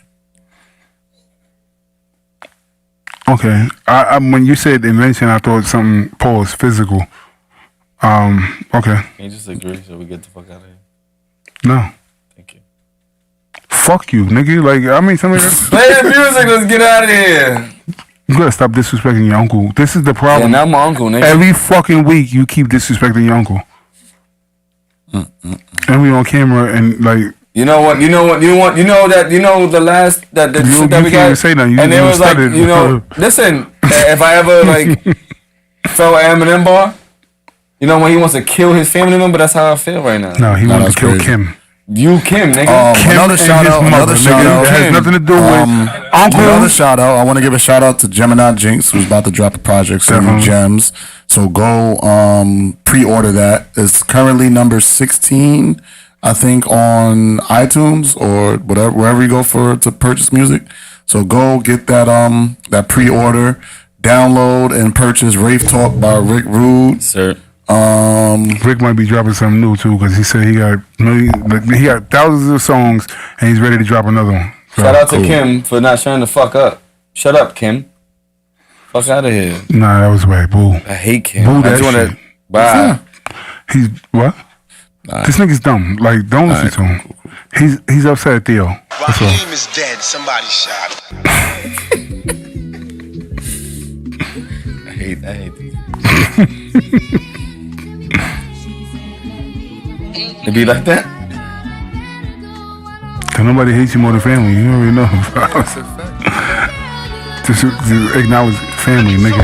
Can't nobody really tell me nothing. Who said I'm bluffing? It's Thanksgiving every day. I eat till I'm disgusted. The car drive itself so these niggas see me. Rick Rude off of Rape Talk. Remember the rain. Let's go. I done traded Britney for hammers. I had some months and they said they wouldn't. We leaving. Miss me a buster. Preaching for this bank here at Pap. See how I touched it. Learn how to hustle. I never knew I would love it. On a roll like a truck. Still swinging rock like a rucker. Bro, set up your gun. The money you should tuck it. They told me life's a bitch, but they never said how to fuck it. Golf comes first and nobody above it. Low bro put the team, but still we score buckets. Know some real smart niggas who really with the dumb shit. On the block for the stick and some powder. Remember I feel like Craig when Pops asked me what's that for. Cause they think I'm pussy outside. I feel like I'm black bull. So I gotta clap shit, treat niggas like a bad bull. 4 moms crying cause somebody made that call. Like tragic. Stay in your lane, pull over, use your hazards. Cause we really playing Madden. A scat in this pack, so don't play me in this traffic. Did retail in these streets, scared them and tagged them. I learned the hard way, I was scamming shit for the fashion. Niggas wouldn't let me eat, so I backed them down for the magic. Keep a ladder in the clip place, you go to the attic. Money in the gun, that's a great habit. 2 guns, Ray riding while I'm sipping rolls. Niggas switched up on the game, so the church doors is closed. Niggas drop it down south just to get a load out. Niggas telling you can only really feed a closed mouth. They see them years and that really bring the whole.